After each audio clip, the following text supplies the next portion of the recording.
सुरुवात करत आहे या दलित पॅंथर सुवर्ण महोत्सव समितीच्या निमित्ताने। हा समितीचा कार्यक्रम आहे, हा रिपब्लिकन पक्षाच्या वतीने कार्यक्रम नाही। दलित पॅंथर सुवर्ण महोत्सव समितीच्या वतीने जे नियोजित मी जी नावं सांगणार आहे त्याच नेत्यांनी स्टेजवर यायचं आहे आणि त्यानंतर कार्यक्रमाला सुरुवात होईल। या ठिकाणी दलित पॅंथर सुवर्ण महोत्सव समितीचे आमचे आपल्या अध्यक्ष आणि निमंत्रक आणि या कार्यक्रमाचे अध्यक्ष माननीय रिपब्लिकन पक्षाचे राष्ट्रीय अध्यक्ष आणि केंद्रीय मंत्री माननीय नामदार रामदास आठवले साहेबांनी या स्टेजवर यायचं आहे। त्याचबरोबर उद्घाटक म्हणून जे आंध्रमधून आपण ज्यांना निमंत्रित केलेले आहेत ज्येष्ठ विचारवंत मल्लेपल्ली लक्ष्मया यांनी स्टेजवर यायचं आहे। त्याचबरोबर प्रमुख पाहुणे म्हणून ज्यांचं आपण नाव अनाउन्स केलेलं आहे किंवा ज्यांना निमंत्रित केलेलं आहे आपले महाराष्ट्राचे ज्येष्ठ विचारवंत डॉक्टर रावसाहेब कसबे यांनी स्टेजवर यायचं आहे। त्याचबरोबर सुवर्ण महोत्सव समितीचे नेते माननीय अर्जुन डांगळे, ज्येष्ठ साहित्यिक अविनाश महातेकर, रिपब्लिकन पक्षाचे राष्ट्रीय सरचिटणीस चंद्रकांत हांडोरे, काँग्रेस पक्षाचे नेते पॅंथर नेते आणि माजी मंत्री, त्याचबरोबर राष्ट्रवादीचे माजी आमदार ॲडव्होकेट जयदेव गायकवाड साहेब, दिलीप दादा जगताप, रिपब्लिकन पक्षाचे महाराष्ट्राचे अध्यक्ष भूपेश थुलकर, त्याचबरोबर ज्येष्ठ साहित्यिक लक्ष्मण गायकवाड, प्राध्यापक विठ्ठल शिंदे, पत्रकार दिवाकर शेजवळ, सुखदेव सोनवणे, सुरेश दादा भारसिंग, सुरेश सावंत, सुरेश केदारे, डॉक्टर विजय खरे आदी नेत्यांनी वरती यायचं आहे। आणि मी तुम्हाला हे सांगतोय की आठवले साहेबांच्या सुविद्य पत्नी आणि त्यांचे चिरंजीव जीत या ठिकाणी आलेले आहेत, परंतु ते सुद्धा खाली बसणार आहेत आणि त्यामुळे कोणी स्टेजवर यायचा प्रयत्न करू नये। त्यांनी सुद्धा या कार्यक्रमासाठी निस्सरपणे आपलं सहकार्य केलेलं आहे। स्वतः आठवले साहेबांच्या पत्नी जर खाली बसतायत तर आपण सगळ्यांनी खाली बसायचं आहे।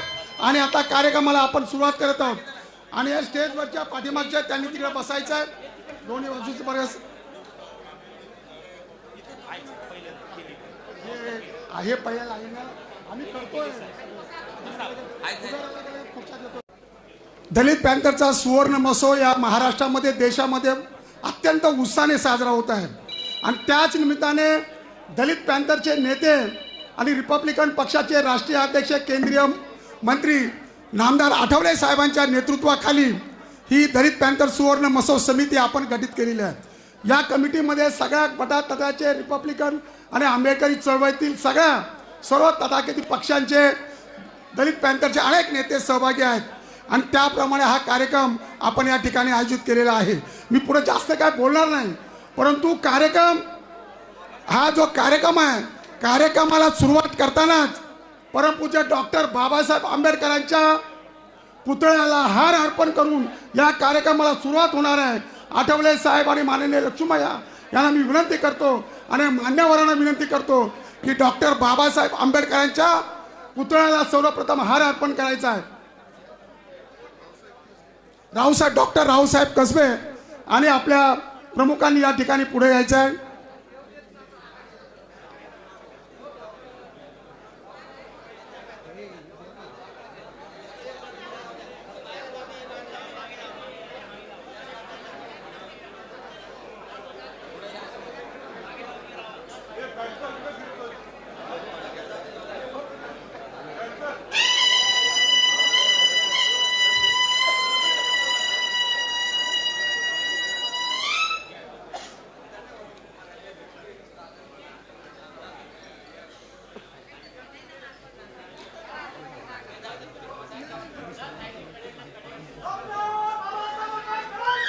डॉक्टर बाबासाहेब आंबेडकरांचा, डॉक्टर बाबासाहेब आंबेडकरांचा, दलित पॅंथरचा, दलित पॅंथर जिंदाबाद, दलित पॅंथर, दलित पॅंथर।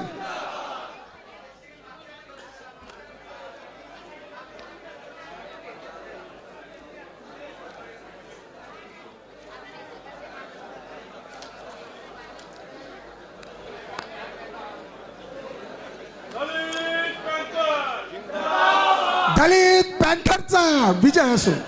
दलित पॅन्थर जिंदाबाद. दलित पॅन्थर जिंदाबाद. जिंदाबाद जिंदाबाद जिंदाबाद जिंदाबाद. डॉक्टर बाबासाहेब आंबेडकरांचा. डॉक्टर बाबासाहेब आंबेडकरांचा. या सुवर्ण महोत्सवाच्या दिनाच्या कालच डॉक्टर बाबासाहेब आंबेडकरांनी आपल्याला हा जो बुद्ध धम्म दिला, तथागत भगवान गौतम बुद्धांचा बुद्ध धम्म दिला, जे बुद्ध या भारत देशाचे सुपुत्र होते, परंतु संपूर्ण जगात ज्यांनी बुद्ध धम्माचा प्रचार केला त्यापैकी जपान या देशामध्ये संपूर्ण जपान देश हा बुद्धमय झाला. आणि त्या ठिकाणी या बुद्ध भूमीमध्ये सुद्धा जपान देशाचे माजी पंतप्रधान शिंजो आंबे यांचा काल निर्गुण खून झाला. त्याचा आपण या दलित पॅन्थर सुवर्ण महोत्सव समितीच्या वतीने तीव्र निषेध करतो. आणि जपानचे माजी पंतप्रधान बुद्ध भूमीत सुद्धा अलीकडे अशा प्रकारचा विध्वंस काही लोक घुसू शकतात. त्या ठिकाणी शिंजो आंबे यांना आपल्या या सुवर्ण महोत्सव समितीच्या वतीने, दलित पॅन्थरच्या वतीने 2 मिनिटं उभं राहून भावपूर्ण श्रद्धांजली अर्पण करायची.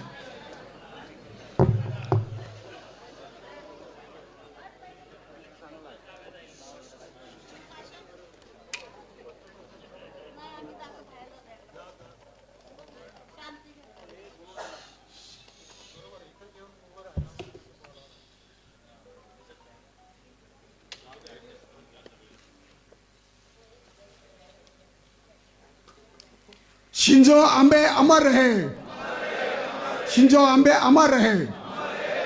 आणि कार्यक्रमाला सुरुवात होत असताना या दलित पॅन्थर सुवर्ण महोत्सव समितीच्या वतीने, दलित पॅन्थर सुवर्ण महोत्सव समितीचे एक नेते, ज्येष्ठ साहित्यिक, आपले सगळ्यांचे नेते माननीय अर्जुन डांगळे हे प्रास्ताविक करतील अशी मी त्यांना विनंती करतो. प्राध्यापक विठ्ठल शिंदे आले असतील ना? प्राध्यापक विठ्ठल शिंदे आणि स्टेजवर यायचे.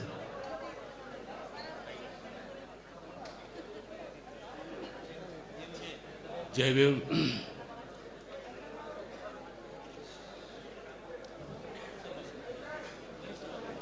आज या दलित पॅन्थर सुवर्ण महोत्सव राष्ट्रीय समितीच्या वतीने आपल्या सगळ्यांचं स्वागत करतो. आपल्याला माहीत आहे की 9 जुलै 1972 रोजी दलित पॅन्थरची रीतसर स्थापना झाली. तो काळ असा होता की संपूर्ण महाराष्ट्रामध्ये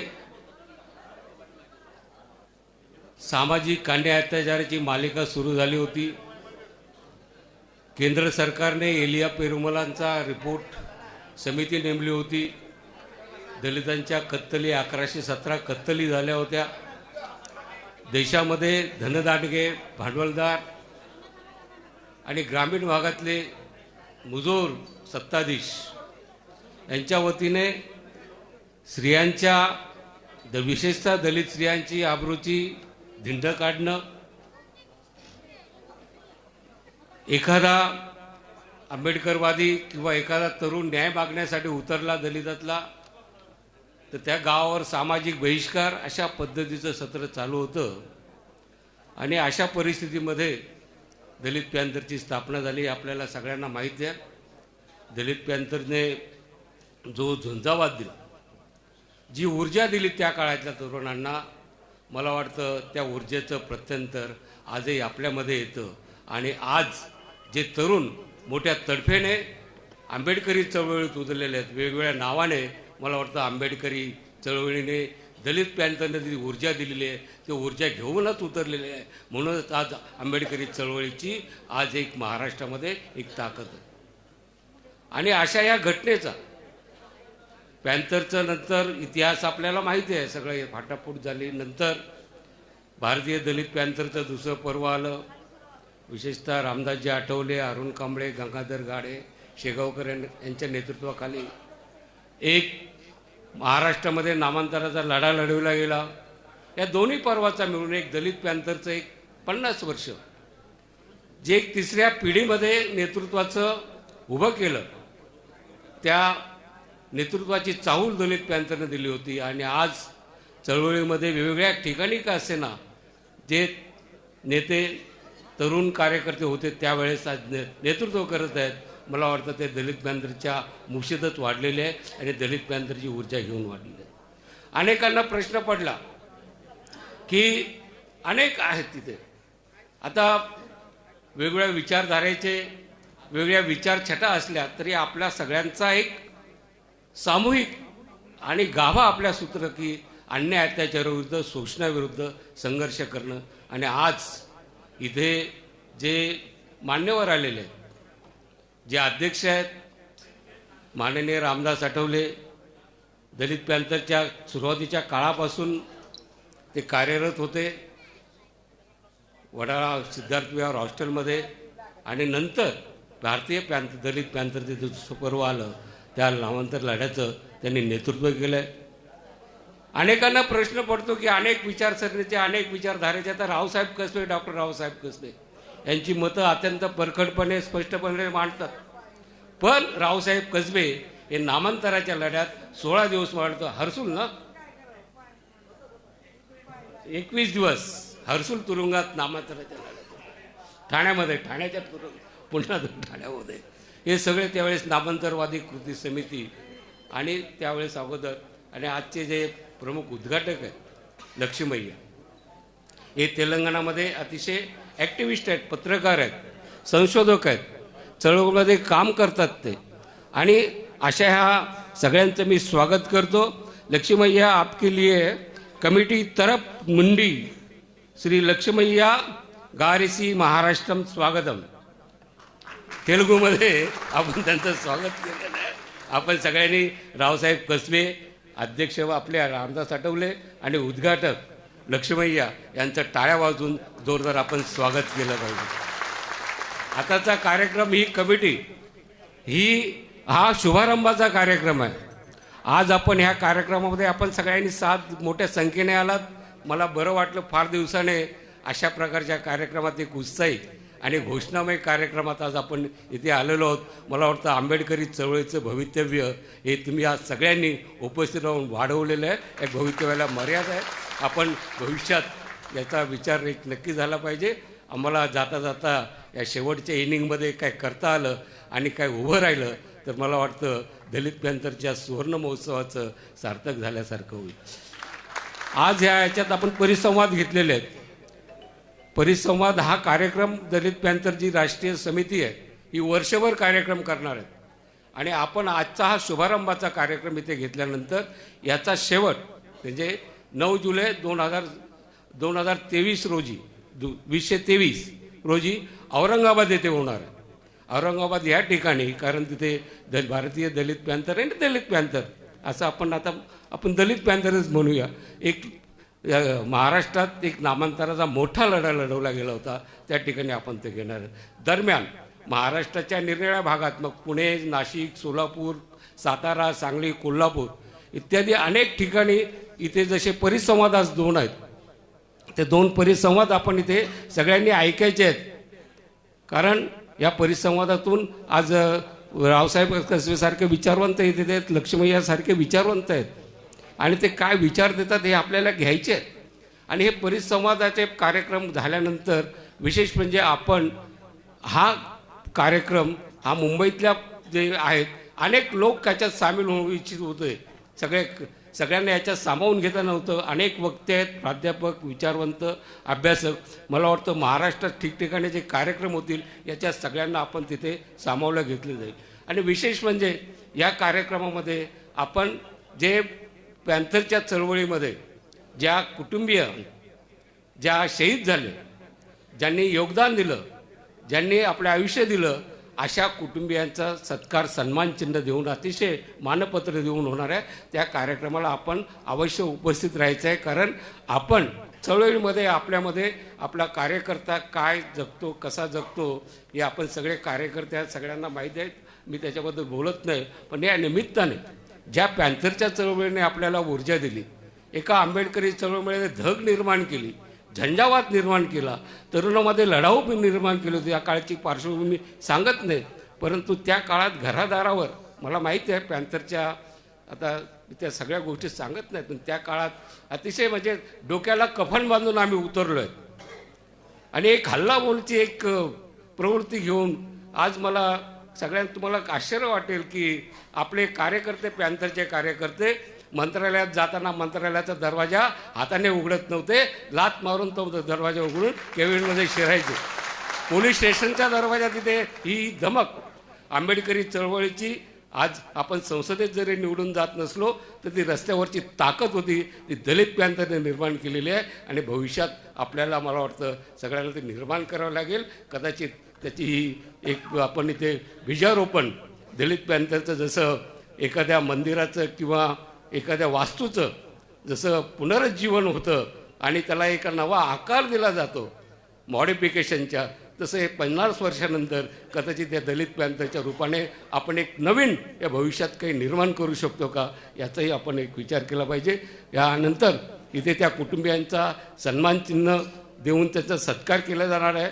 का आपण सगळ्यांनी त्या कार्यक्रमाला, तो खरं म्हणजे आपला कृतज्ञता, सामाजिक कृतज्ञता आपण म्हणतो, ती व्यक्त करणं.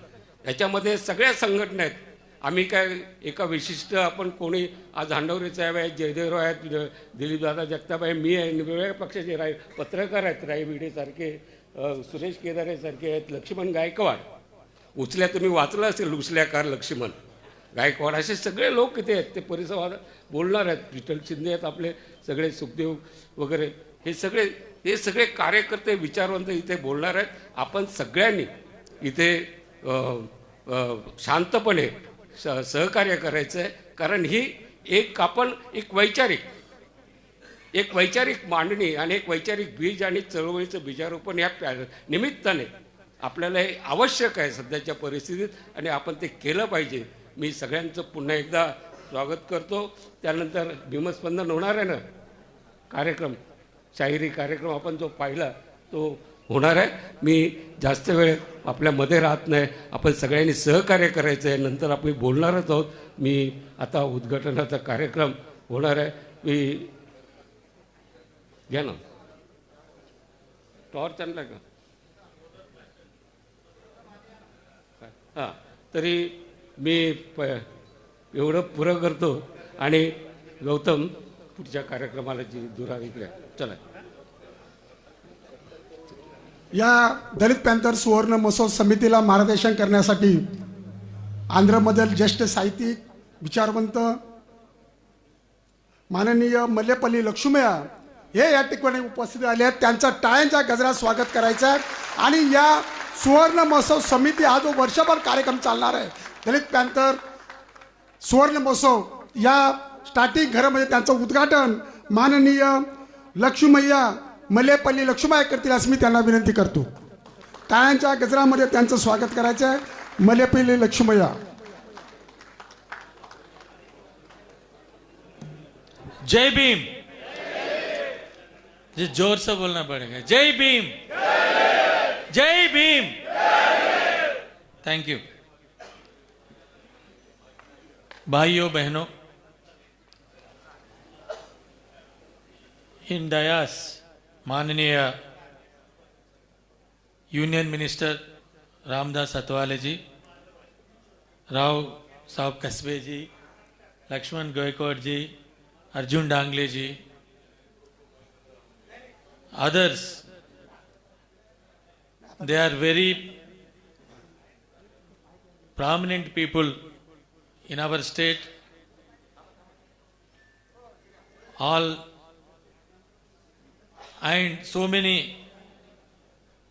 elder people, so many prominent people of the dayas also. मेरा माफ़ कीजिए, मैं मराठी में नहीं बात कर सकती, इसलिए मैं प्रस्ताव इंग्लिश में मैं रखता हूँ. बीच में कभी कभी ऐसी हिंदी में भी कुछ बोल सकता हूँ. It has been 50 years since the beginning of the Dalit Panther movement. On this occasion, I am filled with great pride to have been given the opportunity to address this gathering. My deepest gratitude goes to organizers and especially to Honorable Central Minister and erstwhile member of Dalit Panthers, Ramdas Atwaleji. To those members present here, the leaders and activists of our present Dalit movement, Jai Bhim and Namo Buddhaya. Before I begin, I wish to address those who are no longer with us, who have taken part in the Dalit movement and Dalit Panther movement, spent their energy and each lost breath for the sake of the Dalitish cause. My deepest heartfelt johar to them. Remember, the Dalit Panthers today is remembering our own growth. Remembering Dalit Panthers today is remembering our own growth, the development, our self-respect, our pride and our unmistakable advancement in society, which at one point did not even recognize our humanity. This movement did not limit itself to the pointing out the fallacies of governance. The Dalit Panthers as a movement stood against the unbridled oppression, unmentionable brutal attacks and atrocities, the government machinery, and stood by and more so encouraged and supported these acts. The Dalit Panthers stood against those in power, the bureaucracy, the politicians, the caste, upper caste, and held centers of power in the most backward of villages. Their heroic challenges.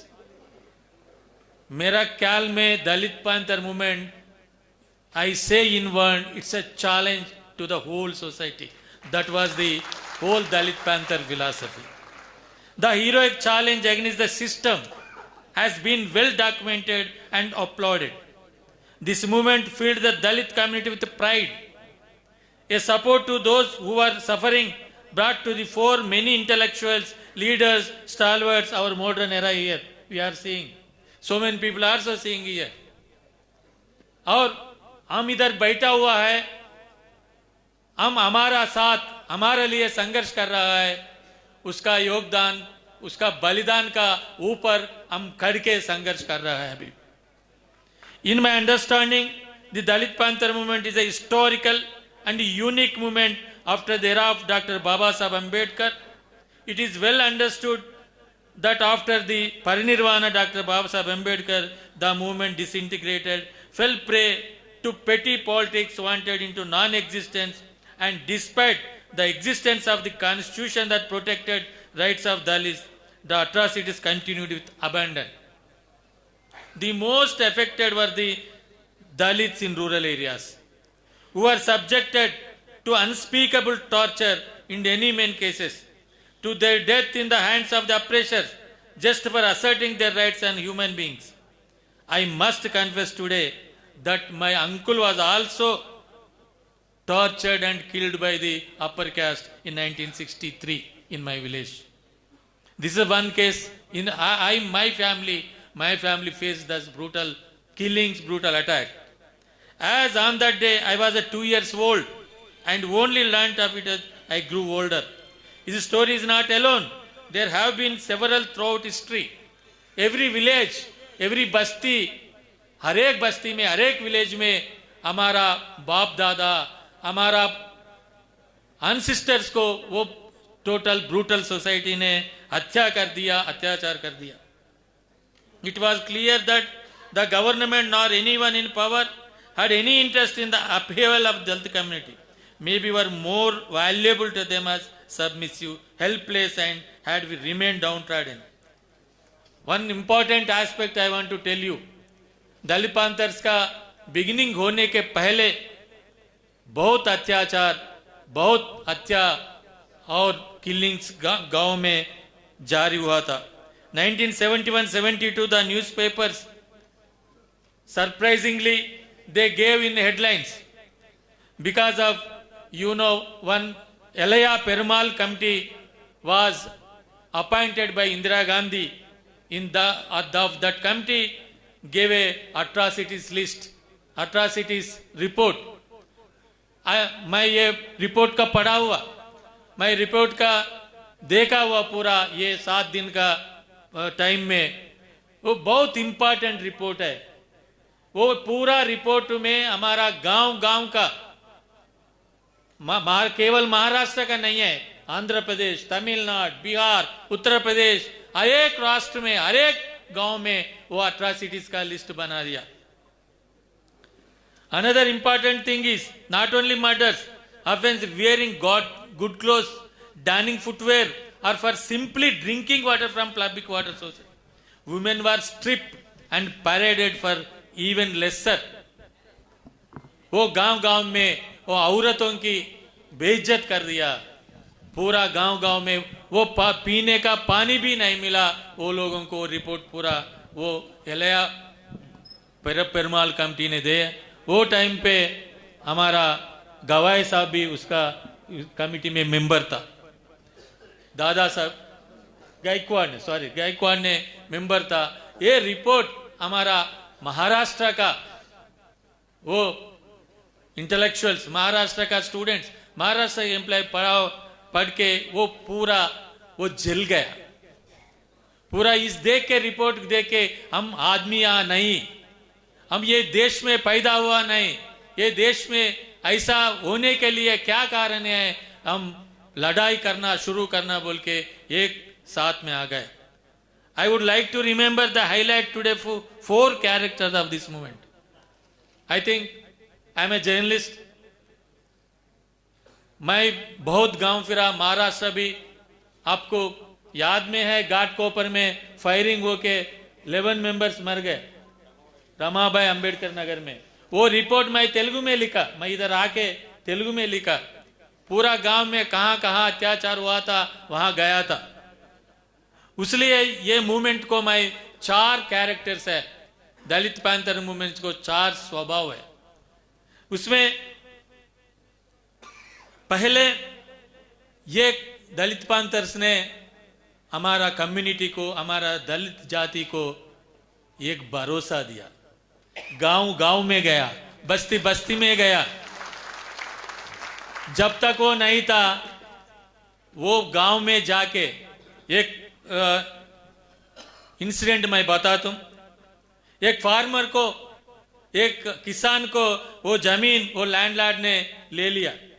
300-200 आदमी जाके Dalit panthers का Poona district में gun point forces stop cultivation panthers mood unison gathered group enough to village by leading culprit run away. वो हमारा लोगों को देके, दलित panthers को देके वो लैंडलॉर्ड भाग गया। वो लैंड ने, जमीन ने वो हमारा किसान को दे दिया। ये मूवमेंट का ताकत है। ऐसा बात करके, ऐसा एक कविता, एक कहानी बता के नहीं बैठा हुआ। और एक in 1973 when young Dalit woman, a single mother from arms of raped by goons from nearby slum, वो केसों की भी ला लिया। वो पुलिस ने केस नहीं बनाया, वो पूरा दलित पैंथर्स वो औरत का साथ करके वो केस बना गया दिया। वो कल्पिट्सों के वो क्या अक्यूज ने अरेस्ट करने तक वो ताकत संघर्ष कर दिया। ये तो ऐसा इंसिडेंट्स बहुत है दलित पैंथर मूवमेंट्स के। Another important thing, second thing is Dalit panthers का character, they fearless people, they don't have any fear. Whoever they come to against them, हमारा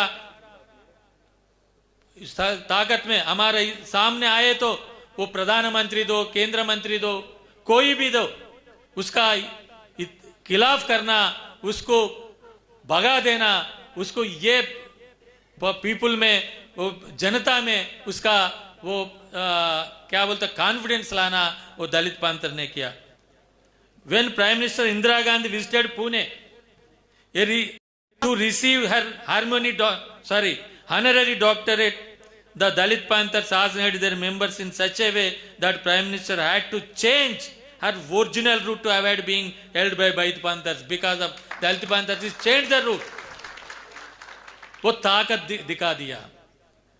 ये ताकत दिखाने के बाद वो पूरा पॉलिटिकल लीडर्स में, ये पूरा मिनिस्टर्स और दूसरा लोगों में भी एक दलित पांथर के लिए सोचना पड़ेगा। और एक इंसिडेंट भी है, they stood against union minister Jagjivan Ram, he had not spoken about the Elayya Perumal report। वो टाइम पे दलित पांथर्स को गुस्सा क्या है, वो एलैया पेरुमाल कमेटी रिपोर्ट दिया, जगजीवन राम ने मिनिस्टर से बैठा हुआ, कुछ नहीं बताया उन्हें, कुछ नहीं बोलने का नहीं है। वो बॉम्बे आने के टाइम पे, ये टाइम पे भी दलित पांथर्स ने उसको खिलाफ कर दिया और एक काम किया, उन बुद्धिज्म के खिलाफ भी बात कर लिया। The protest against Jagjivan Ram speaking to backward class employees angered him enough to have them all arrested. That time so many people arrested. They sent to jail. But there is no backward. The Dalit Panthers, the पहले कैसा है वो भी arrest का, वो gel भेजाने के लिए वो डरने का नहीं है। और एक बात बताता हूँ, थर्ड थिंग, वो तीसरा क्या है, वो हिंदुइज्म का पुराण, हिंदुइज्म का गीता, हिंदुइज्म का मनुस्मृति, वो पूरा खिलाफ कर दिया। और एक बात बताता हूं, वो दलित पांथर्स को देख के, दलित पांथर्स को क्वेश्चंस को, वो चैलेंज को, सवाल को समाधान नहीं देने के वो ताकत से शंकराचार्य भी भाग गया। मालूम है, शंकराचार्य ने वो जवाब भी नहीं दिया। The Panthers went to threaten publicly burned by holy scriptures as they were the reason justification of atrocities committed by against Dalits because of these scriptures, because of these Puranas. The Puranas, scriptures, whatever literature of Hindus, the instigated of the caste oppression. They supported untouchability. That's why Dalit Panthers ने philosophically वो एतराज KIA, खिलाफ KIA, उसके expose कर दिया। Ironically, the arrested members of the time, their statements hearing had swear of Gita in front of magistrate, they rejected. Court में जाके पूछे तो गीता का ऊपर प्रणाम करो बोलते, दो दलित पांथर्स ने रिजेक्ट कर दिया। ऐसा publicly they against this thing. Another important, that time of political leaders, whoever in the politics, Dalits, parties, they are not tolerated. They were not tolerated. वो कांग्रेस में वो शिवसेना और whatever parties, if they are not with the Dalits, political leaders are not with the Dalits, they against they exposed. That's the fourth character of the Dalit Panther movement. With the active role of Panthers, their name was now echoing. दो गांव में दलित पांथर्स को देख रहे, हमारा दर्द है दलित पांथर्स आएगा, हमारा जमीन का प्रॉब्लम है दलित पांथर्स आएगा, हमारा ऊपर वो हिंदुत्व और upper caste people they are attacking, Dalit Panthers आएगा। ऐसा पूरा महाराष्ट्र में एक फैला हुआ दलित पांथर हमारा साथ रहेगा। दलित पांथर रहे तो हमारा कोई तकलीफ नहीं रहता, कोई प्रॉब्लम नहीं रहता बोल के सोचने के टाइम 2 साल में आ गए। This is the very important. After that they expand Gujarat, they went to Delhi, they went to Bihar, Uttar Pradesh, that time Andhra Pradesh, Tamil Nadu. After that, so many people, you are seeing on the dais, so many writers. मेरे माफ कीजिए, आपका सब लोगों का नाम मेरे नहीं पता है, तो लोगों का ये फायदा हुआ दलित पांथर का फिलॉसफी से। अब पॉइजन ब्रेड अर्जुन डांगले साहब ने वो पब्लिश किया, मैं 20 साल के पहले पढ़ा हुआ इंग्लिश में, इतना इंपैक्ट कर दिया पूरा लैंग्वेज में, not only Hindi, not only Marathi, Telugu में बहुत राइटर्स, बहुत पत्रकार, बहुत लेखक उसका ऊपर पूरा वो इंस्पायर कर दिया। Dalit Panther movement is not only inspiration, this is not only वो टाइम पे आया वो अच्छा हुआ, ये नहीं, अभी भी दलित पांथर का नाम, दलित पांथर नाम लिए तो क्या होता, जय भीम होता। दलित पांथर का नाम लिए तो, दलित पांथर का नाम पुकार करे तो वो अपर कास्ट का, वो कास्ट पीपुल का वो डर आ जाता. But even if this today stands with relevance, they have influenced many issues since the day after the inception. They had carried forward Dalit literature and immortalized many Marathi intellectuals.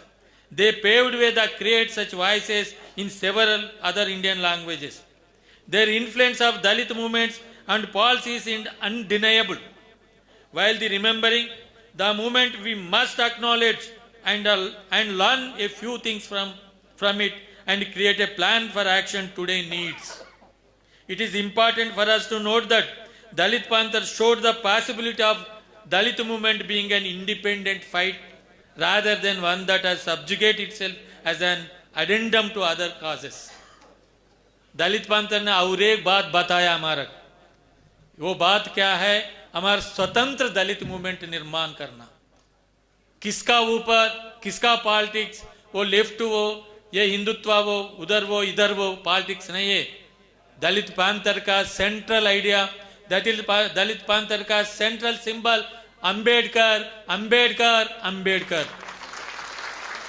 Then they took a नारा ले गया, educate, agitate and organize. In that activity, the 3 points also are there. If you remember, they educate themselves, they educated people, they agitate, they संघर्ष KIA और people को भरोसा कर दिया, organise कर दिया. वो भी वो लोगों का दलित पैंथर का काम में भी है. Even though there has been some improvement in lives of Dalits, there has been several wrongful influences in recent years. In rural areas, Dalits are losing land. आपको मालूम है, गांवों में अभी भी जमीन चले गए.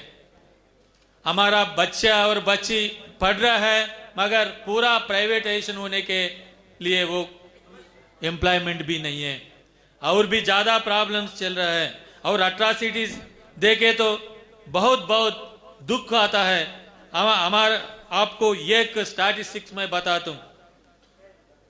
ये क्राइम्स अगेंस्ट, आप वो बताया, मैं बताया ना, इलाया पेरुमाल कमिटी अट्रॉसिटीज का वो इनिशिएट कर दिया.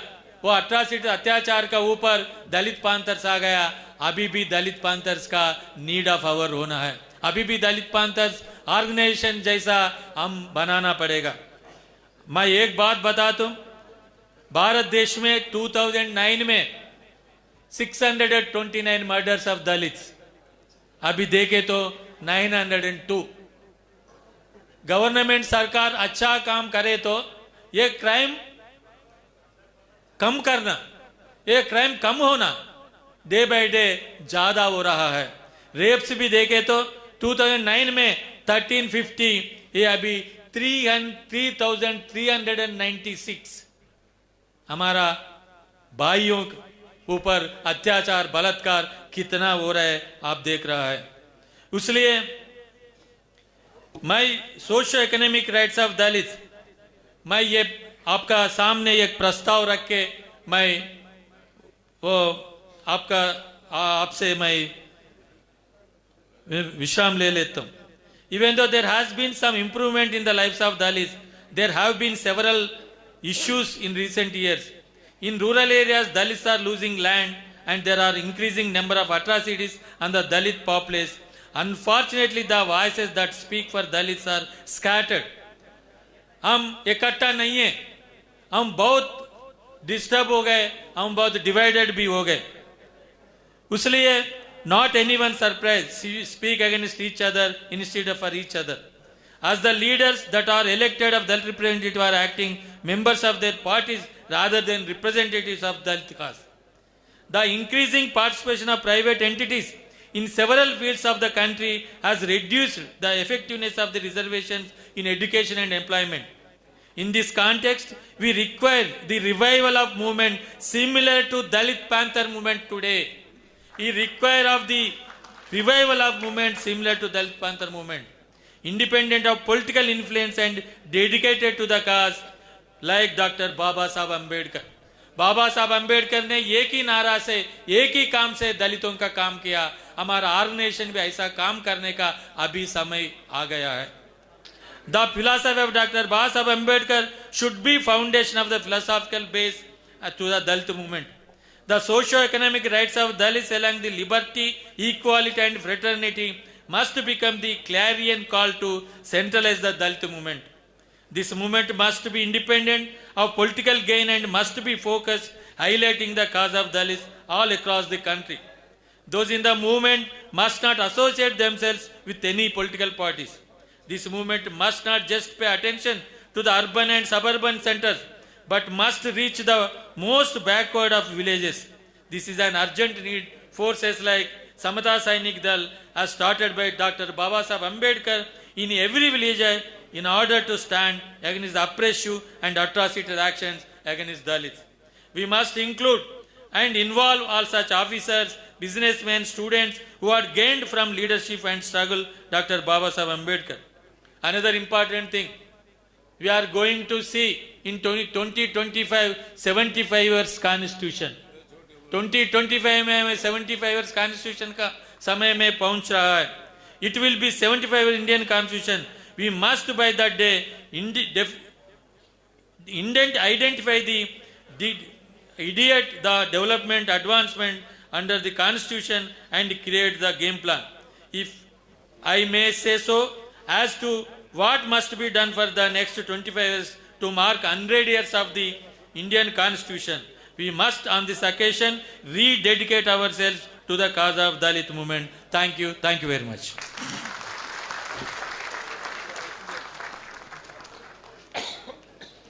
यानंतर या सुवर्ण महोत्सव दलित पॅन्थर सुवर्ण महोत्सव सोहळ्याला मार्गदर्शन करण्यासाठी आपण ज्यांना निमंत्रित केलेलं आहे ते आपल्या महाराष्ट्रातील देशाचे थोर साहित्यिक, ज्येष्ठ विचारवंत डॉक्टर रावसाहेब कसबे हे आपल्याला मार्गदर्शन करतील. टाळ्यांच्या गजरामध्ये डॉक्टर रावसाहेब कसबे यांचे स्वागत करायचं आहे आणि आपल्याला ते मार्गदर्शन करतील अशी मी त्यांना विनंती करतो. आजच्या या परिषदेचे अध्यक्ष रामदास आठवले, माननीय उद्घाटक माझे मित्र अर्जुन डांगळे, हांडोरे साहेबांचं नाव घेतलं पाहिजे कारण त्यांनी मला दलित मित्र पुरस्कार दिला होता.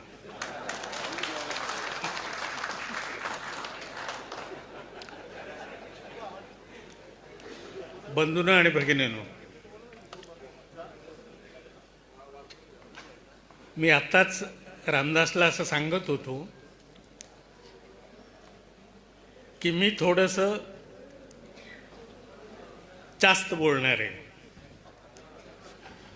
कारण पुन्हा तुमच्याशी बोलण्याची संधी मिळेलच याची आता खात्री राहिलेली नाही.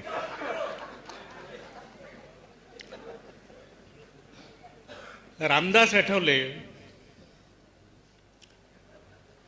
हे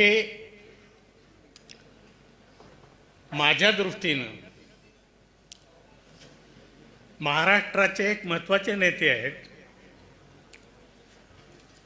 आणि रामदास कुठल्याही शहरामध्ये जाऊन उभे राहिले तर त्यांच्या भोवती किमान 100 तरुण मुलं तरी उभी राहतात.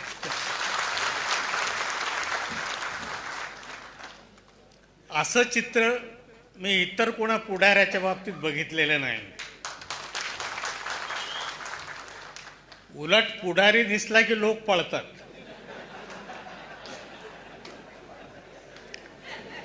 त्यांच्या राजकीय वाटचालीमध्ये ज्यावेळी त्यांना अडचणीत आणण्यात आलं त्या प्रत्येक वेळी, आणि त्यांना माहिती आहे, मी त्यांच्या बाजूने खंबीरपणे उभा राहिलो आणि कोणतीही राजकीय पार्श्वभूमी नसताना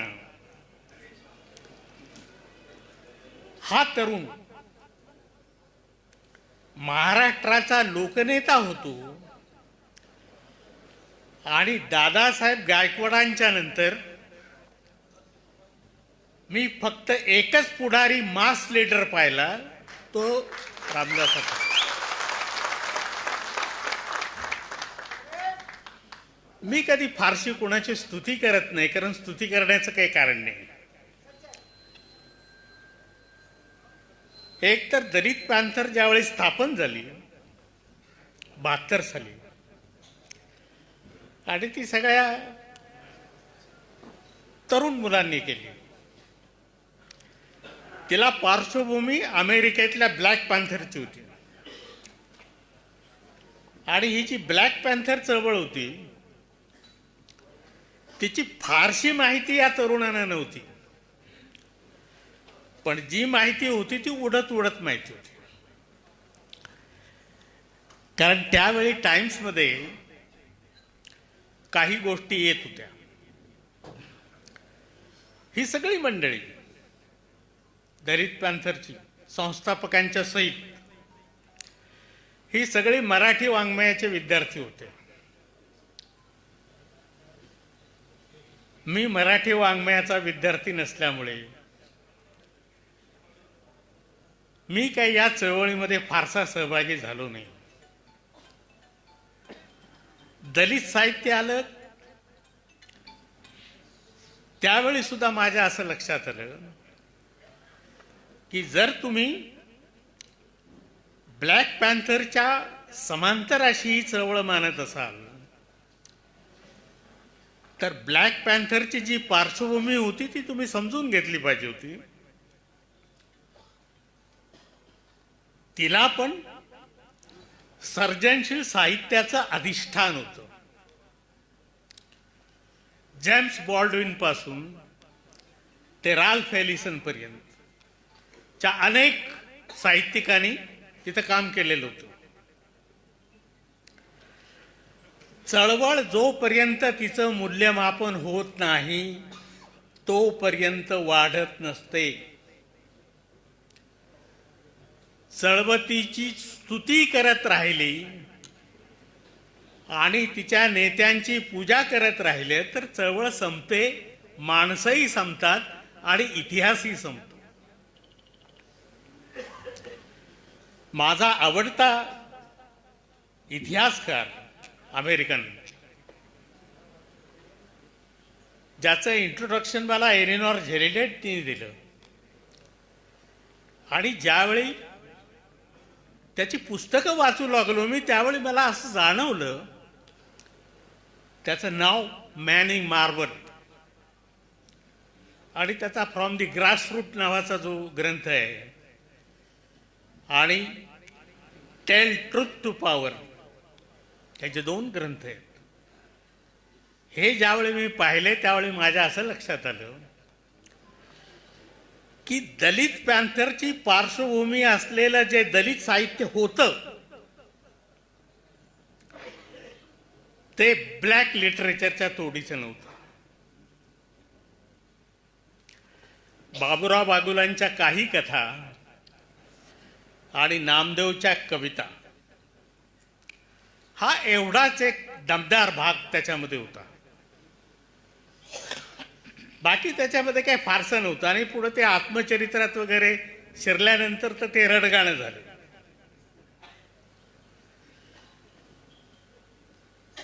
दलित पॅंथर ज्या ब्लॅक पॅंथर वरून आली, पण ब्लॅक पॅंथरच्या अगोदर तिथे ब्लॅक पॉवर नावाची एक चळवळ सुरू होती. आणि ही चळवळ एक क्रांतिकारी परिवर्तन मागत होती. म्हणून ब्लॅक पॅंथरचा संपूर्ण जाहीरनामा आणि विचारसरणी आणि तिचं ध्येय हे ठरलेलं होतं. तिच्या जाहीरनाम्यात ते प्रसिद्ध झालेलं होतं. ती पूर्णपणे मार्क्सवादाला मांडणारी चळवळ होती. आणि त्यावेळी क्रांतीचं एक साधन म्हणून, क्रांतीचे एक विचारसरणी म्हणून, क्रांतीचं एक तत्वज्ञान म्हणून मार्क्सवाद त्यावेळी प्रभावी होता. दलित पॅन्थरचा जाहीरनामा मी बघितला,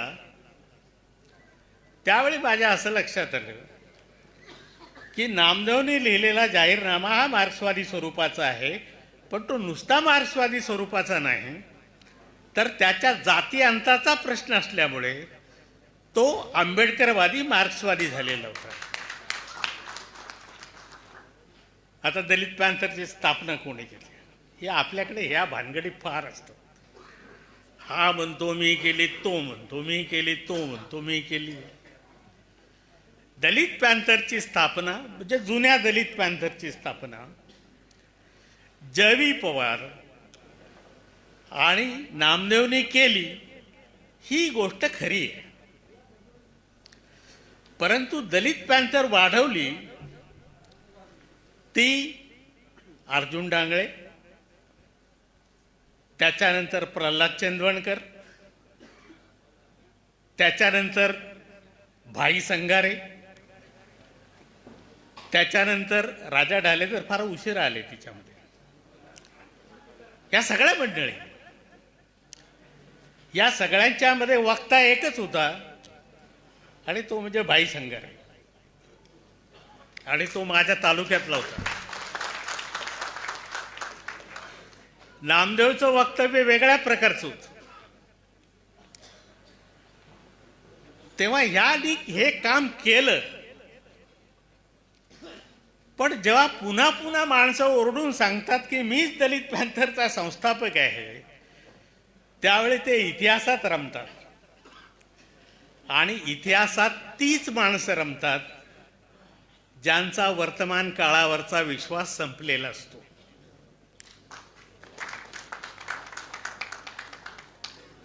दलित पॅन्थरची स्थापना झाली. पुढे ही दलित पॅन्थर भारतीय दलित पॅन्थर झाली. भारतीय दलित पॅन्थरने एक सगळ्यात महत्त्वाची गोष्ट केली माझ्या दृष्टीनं, ते म्हणजे बाबासाहेब ज्या माईसाहेब आंबेडकरांना राणी म्हणत होते,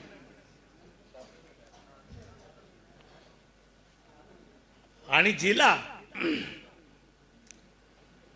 आपल्या पुढाऱ्यांनी बाबासाहेबांच्या नंतर तिच्या हाती नेतृत्व जातं की काय या भीतीपोटी जो अन्याय केला तिच्यावरती, तो रामदास आठवले आणि त्यांच्या सर्व सहकार्याने तिला पुन्हा उभं केलं आणि तिच्या प्रती कृतज्ञता व्यक्त केली. राजकारणात कृतज्ञतेला फार महत्त्व असतं, व्यक्तिगत जीवनात तर असतं.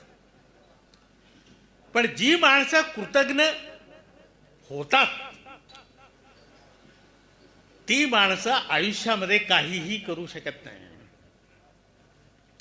पहिली गोष्ट ती केली. दुसरी गोष्ट याने केली नामांतराचा लढा. मी काय पॅन्थरचा सभासद वगैरे नव्हतो, पण मी एक अभ्यासक होतो. हे दलित साहित्य वगैरे आलं, सर्जनशील साहित्य आलं, अमकं आलं, तमकं आलं. माझं मराठीतलं वाचन फार फार कमी होतं. मी राज्यशास्त्राचा विद्यार्थी, समाजशास्त्राचा विद्यार्थी आणि तत्वज्ञानाचा विद्यार्थी असल्यामुळे माझं एकूण जीवन वेगळं होतं आणि या सगळ्या मंडळींचं जीवन वेगळं होतं.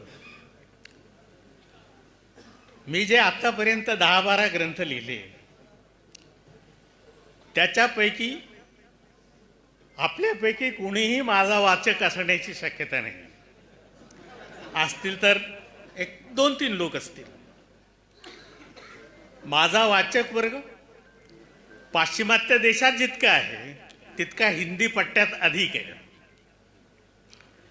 कारण आपण वाचत नाही, आणि वाचत याच्यासाठी नाही की आपल्या मनात कोणीतरी एक भ्रम भरलेला आहे. मी अनेक प्रोफेसर मंडळींना विचारतो की तुम्ही बाबासाहेब जरा नीट वाचला का, कारण बाबासाहेबांचं अद्यापही चिकित्सक चरित्र कोणीही लिहिलेलं नाही. जे दोन चरित्र आपल्या समोर आहेत ते धनंजय कीर आणि दुसरे खैरमोडे. धनंजय कीरचं चरित्र हिंदुत्ववादी दृष्टिकोनातून लिहिलेलं असल्यामुळे बाबासाहेबांना त्यांनी गांधी विरोधात उभं केलं एका बाजूला, आणि दुसऱ्या बाजूला मार्क्स विरोधात उभं केलं. खैरमोडेचं आत्मचरित्र चांगलं आहे, परंतु ते इतकं विस्कळीत आहे की आपल्यापैकी कोणालाही अजून असं वाटलं नाही की आपण बाबासाहेबांचं एक चिकित्सक चरित्र लिहावं. नेत्यांचे दोन प्रकार असतात. काही नेते चिकित्सेला पात्र असतात आणि ज्या नेत्यांची चिकित्सा होते ते इतिहासात अमर ठरतात. काही नेते श्रद्धेचा विषय असतात आणि त्यांच्यावर श्रद्धा टाकून आपण मोकळे झालो की ती श्रद्धास्थान वर्तमान काळ आणि भविष्य काळ उद्ध्वस्त करून टाकतो. आपण बाबासाहेबांना विचाराच्या अंगाने कधी समजूनच घेतलं नाही. आपण त्याला श्रद्धेने समजून घेतलं. हा माझा मुक्तिदाता आहे, हा माझा बाबा आहे, याच्यामुळे मी इथपर्यंत आलो. जे काही घडतंय ते याच्यामुळे घडतंय आणि म्हणून मी याला वंदन करतो, पण मी याला समजून घेत नाही. का समजून घेत नाही? कशासाठी समजून नाही घेत? काय अडचण आहे? आपल्याकडे वाचक नाहीत, विचारवंत नाहीत, कोणी नाहीत. हे लोक आपल्याकडे आहेत, पण हे का करत नाही? कारण हे जोखमीचं काम आहे आणि ही जोखीम घेणं ही भयंकर अवघड गोष्ट आहे. आज आपल्या देशात जे चाललंय ते मी 1978 साली RSSच्या विरोधात पुस्तक लिहून, झोत नावाचा ग्रंथ लिहून स्पष्ट केलेलं होतं की हे असं होणार आहे. झालं, तसंच झालं. काहीही फरक पडला नाही. हे होऊ शकतं. ती जोखीम मी त्यावेळी घेतली, परंतु ती जोखीम घेण्याचे काही वाईट परिणामही मला भोगावे लागले, भोगले. जर तुम्ही बाबासाहेबांचे अनुयायी समजता, पण अंधश्रद्धा अनुयायी नाही, चिकित्सक अनुयायी समजता, बाबासाहेबांना समजून घेण्याचा एकच मार्ग आहे, तो म्हणजे त्यांच्या विचारांची चिकित्सा करत राहणं. बाबासाहेब आंबेडकरांनी मृत्यूच्या अगोदर 4 वर्ष दादासाहेब गायकवाडांना एक पत्र लिहिलं होतं. मोठं मजेशीर पत्र आहे. तुम्ही बाबासाहेबांचा पत्रव्यवहार पण वाचत नाही आणि काहीच करत नाही. हे घोषणा देणं वगैरे आहे आणि डमडम डमरू वगैरे जे काय आहे, जोरात येणं, नाचणं, हे ठीक आहे, हे तर पाहिजेच. हा उत्सव असतो, हा उत्सव साजरा करा, पण त्याच्याबरोबर अंतर्मुख व्हा. दादासाहेब गायकवाडांना बाबासाहेब आंबेडकरांनी 29 फेब्रुवारी 1952 एक पत्र लिहिलं. मोठं गंभीर पत्र आहे आणि तिथे मला बाबासाहेब समजले. जसं गांधी समजून घेणं फार अवघड आहे, कारण गांधी हा असा माणूस आहे की जो तुम्हाला प्रवेशच देत नाही आत. भयंकर अवघड माणूस आहे तो. बाबासाहेबांची त्यांच्याबद्दलची विधानं आणि त्यांची बाबासाहेबांच्या बद्दलची विधानं जर तुम्ही तपासत गेलात तर मोठी गंमत आहे. तो एका महाकादंबरीचा विषय आहे, महानाटकाचा विषय आहे.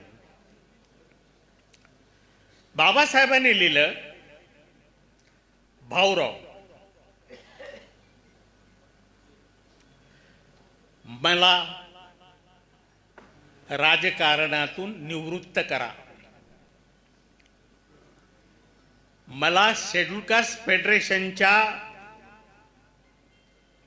राजकारणातून आणि जबाबदारीतून मुक्त करा. आणि माझी जी चळवळ आहे शेड्यूल कास्ट फेडरेशनची, तिचं काय होईल, काय करावं लागेल, हे दलित पॅन्थरच्या बद्दल काही दोन गोष्टी बोलल्या की तुम्ही टाळ्या वाजवणार, मी पण खुश, तुम्ही पण खुश. पण दलित पॅन्थरची पण समीक्षा करावी लागेल ना. या 40च्या आतल्या लोकांना बाबासाहेब किती समजला होता. एकतर 72 साली ती स्थापन झाली आणि 72 साली बाबासाहेबांचं वाङ्मय उपलब्ध नव्हतं, फार थोडं होतं. जे या मुंबईच्या फुटपाथनी, या मुंबईच्या फुटपाथची धूळ मी कायम कपाळाला लावतो, कारण या मुंबईच्या फुटपाथच्या पुस्तक विक्रेत्यांनी मला महान ग्रंथ दिले, अतिशय महान ग्रंथ दिले. संपूर्ण फ्रॉइड दिला, संपूर्ण मार्क्स दिला. काय गंमत आहे ही सगळी. तेव्हा बाबासाहेबांनी सांगितलं की मला शेड्यूल कास्ट फेडरेशनच्या या जबाबदारीतून मुक्त करा. याचं कारण असं आहे की आता शेड्यूल कास्ट फेडरेशन ही उपयुक्त राहिलेली नाही. का उपयुक्त राहिलेली नाही? कारण दादासाहेब गायकवाडांनी त्यांना विनंती केली होती की तुम्ही काहीतरी चळवळ सुरू करा. आता 52 सालची गोष्ट सांगतो मी तुम्हाला. बाबासाहेबांनी सुरुवातीला लिहिलंय की काय चळवळ करायची, कोणती चळवळ करायची, कशी चळवळ करायची. बाबासाहेब आंबेडकरांनी त्यांना लिहिलं की मी तुम्हाला या 5 गोष्टींचा विचार करायला सांगतो.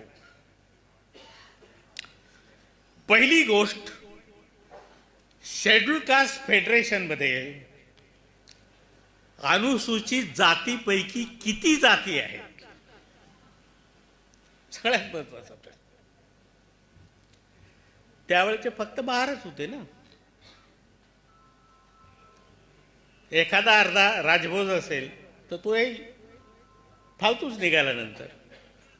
आणि बाबासाहेबांनी त्याच्याबद्दल फार वाईट लिहिलेलं आहे दादासाहेब गायकवाडांच्या पत्रात. तर पहिला प्रश्न, दलित फेडरेशनमध्ये अस्पृश्य जातींच्या पैकी किती जाती आहेत आणि ज्या नाहीत त्या का नाहीत. दुसरा मुद्दा सांगितला की शेड्यूल कास्ट फेडरेशन स्वतःच्या शक्तीच्या भरवशावर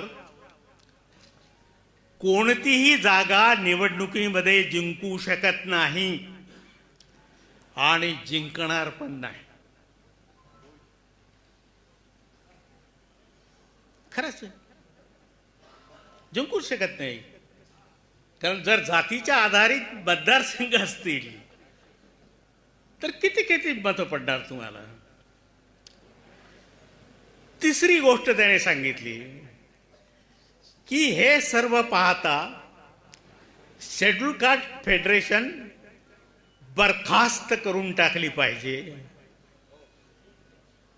आणि जे अनुसूचित जातीचे लोक पक्षाचे अनुयायी आहेत त्यांना त्यांच्या आवडीनुसार आपापल्या पक्षात जाण्याची परवानगी आपण दिली पाहिजे. म्हणजे बरं, हे संपवा, हे दलितांचं राजकारण वगैरे जे काय भानगड आहे ना, हे संपवा आणि लोकांना सांगा की बाबा तुला जिथं जमतंय ना तिथे जा.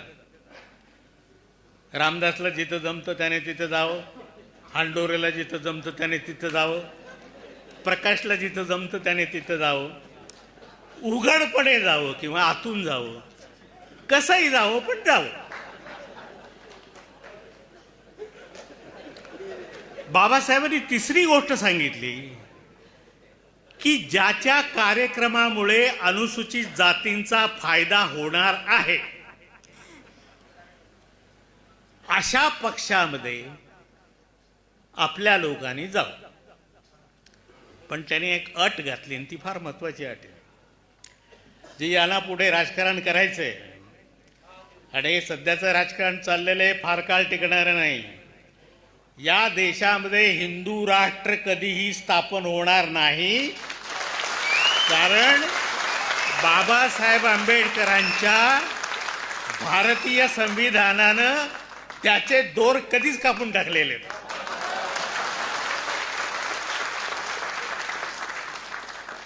त्यामुळे रामदास कोणाबरोबर आहे याची मला भीती नाही, अजिबात भीती नाही. हे दोर कापलेले हे महत्वाचं आहे. ही गोष्ट लक्षात ठेवा, ज्याच्या कार्यक्रमामुळे अनुसूचित जातींचा फायदा होणार आहे अशा पक्षात आपल्या लोकांनी जावं, खुशाल जावं.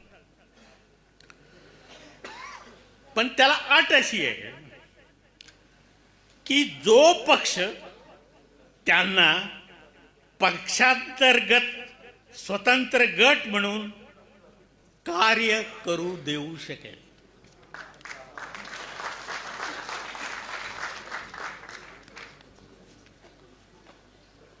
सगळ्यांनी काँग्रेसमध्ये जायचं, चला काँग्रेसवाल्याला सांगा की आमचा एक स्वतंत्र गट म्हणून आम्ही कायम राहू, जसा पूर्वी काँग्रेस सोशलिस्टांचा एक स्वतंत्र गट काँग्रेसमध्ये होता आणि त्याला काँग्रेसची मान्यता होती, तसा आमचा एक गट तुमच्यात राहील. भाजपवाल्यांना विचारा, पण राष्ट्रीय स्वयंसेवक संघ ते तयार नाही होणार, कारण त्यांना माहित आहे की हे हत्तीचं पिल्लू जर आत टाकलं घरात तर झालं या अख्खं घरच मोडून काढेल.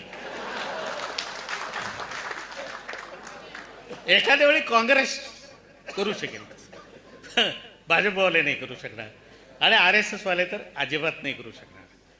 तो एक स्वतंत्र गट पाहिजे राजकारणात, प्रेशर ग्रुप. जशी काँग्रेसची सगळी ध्येय धोरणं डाव्या बाजूला झुकलेली होती, कारण काँग्रेस समाजवादी पक्षाचं तिच्यावर नियंत्रण होतं. तसा आपण कुठल्याही पक्षात जाऊ, एक दबाव गट तयार करू आणि आपल्याला आवश्यक असणारी धोरणं हा पक्ष कसा राबविल याच्यासाठी त्याच्यावर दबाव टाकू.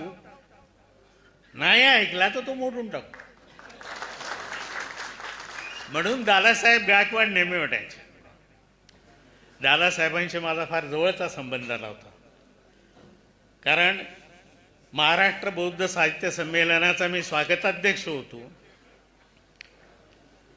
वयाच्या 21व्या वर्षी, आणि दादासाहेब गायकवाड प्रमुख पाहुणे होते आणि घनश्याम तळवलकर अध्यक्ष होते आणि कवी कुसुमाग्रज प्रमुख पाहुणे होते.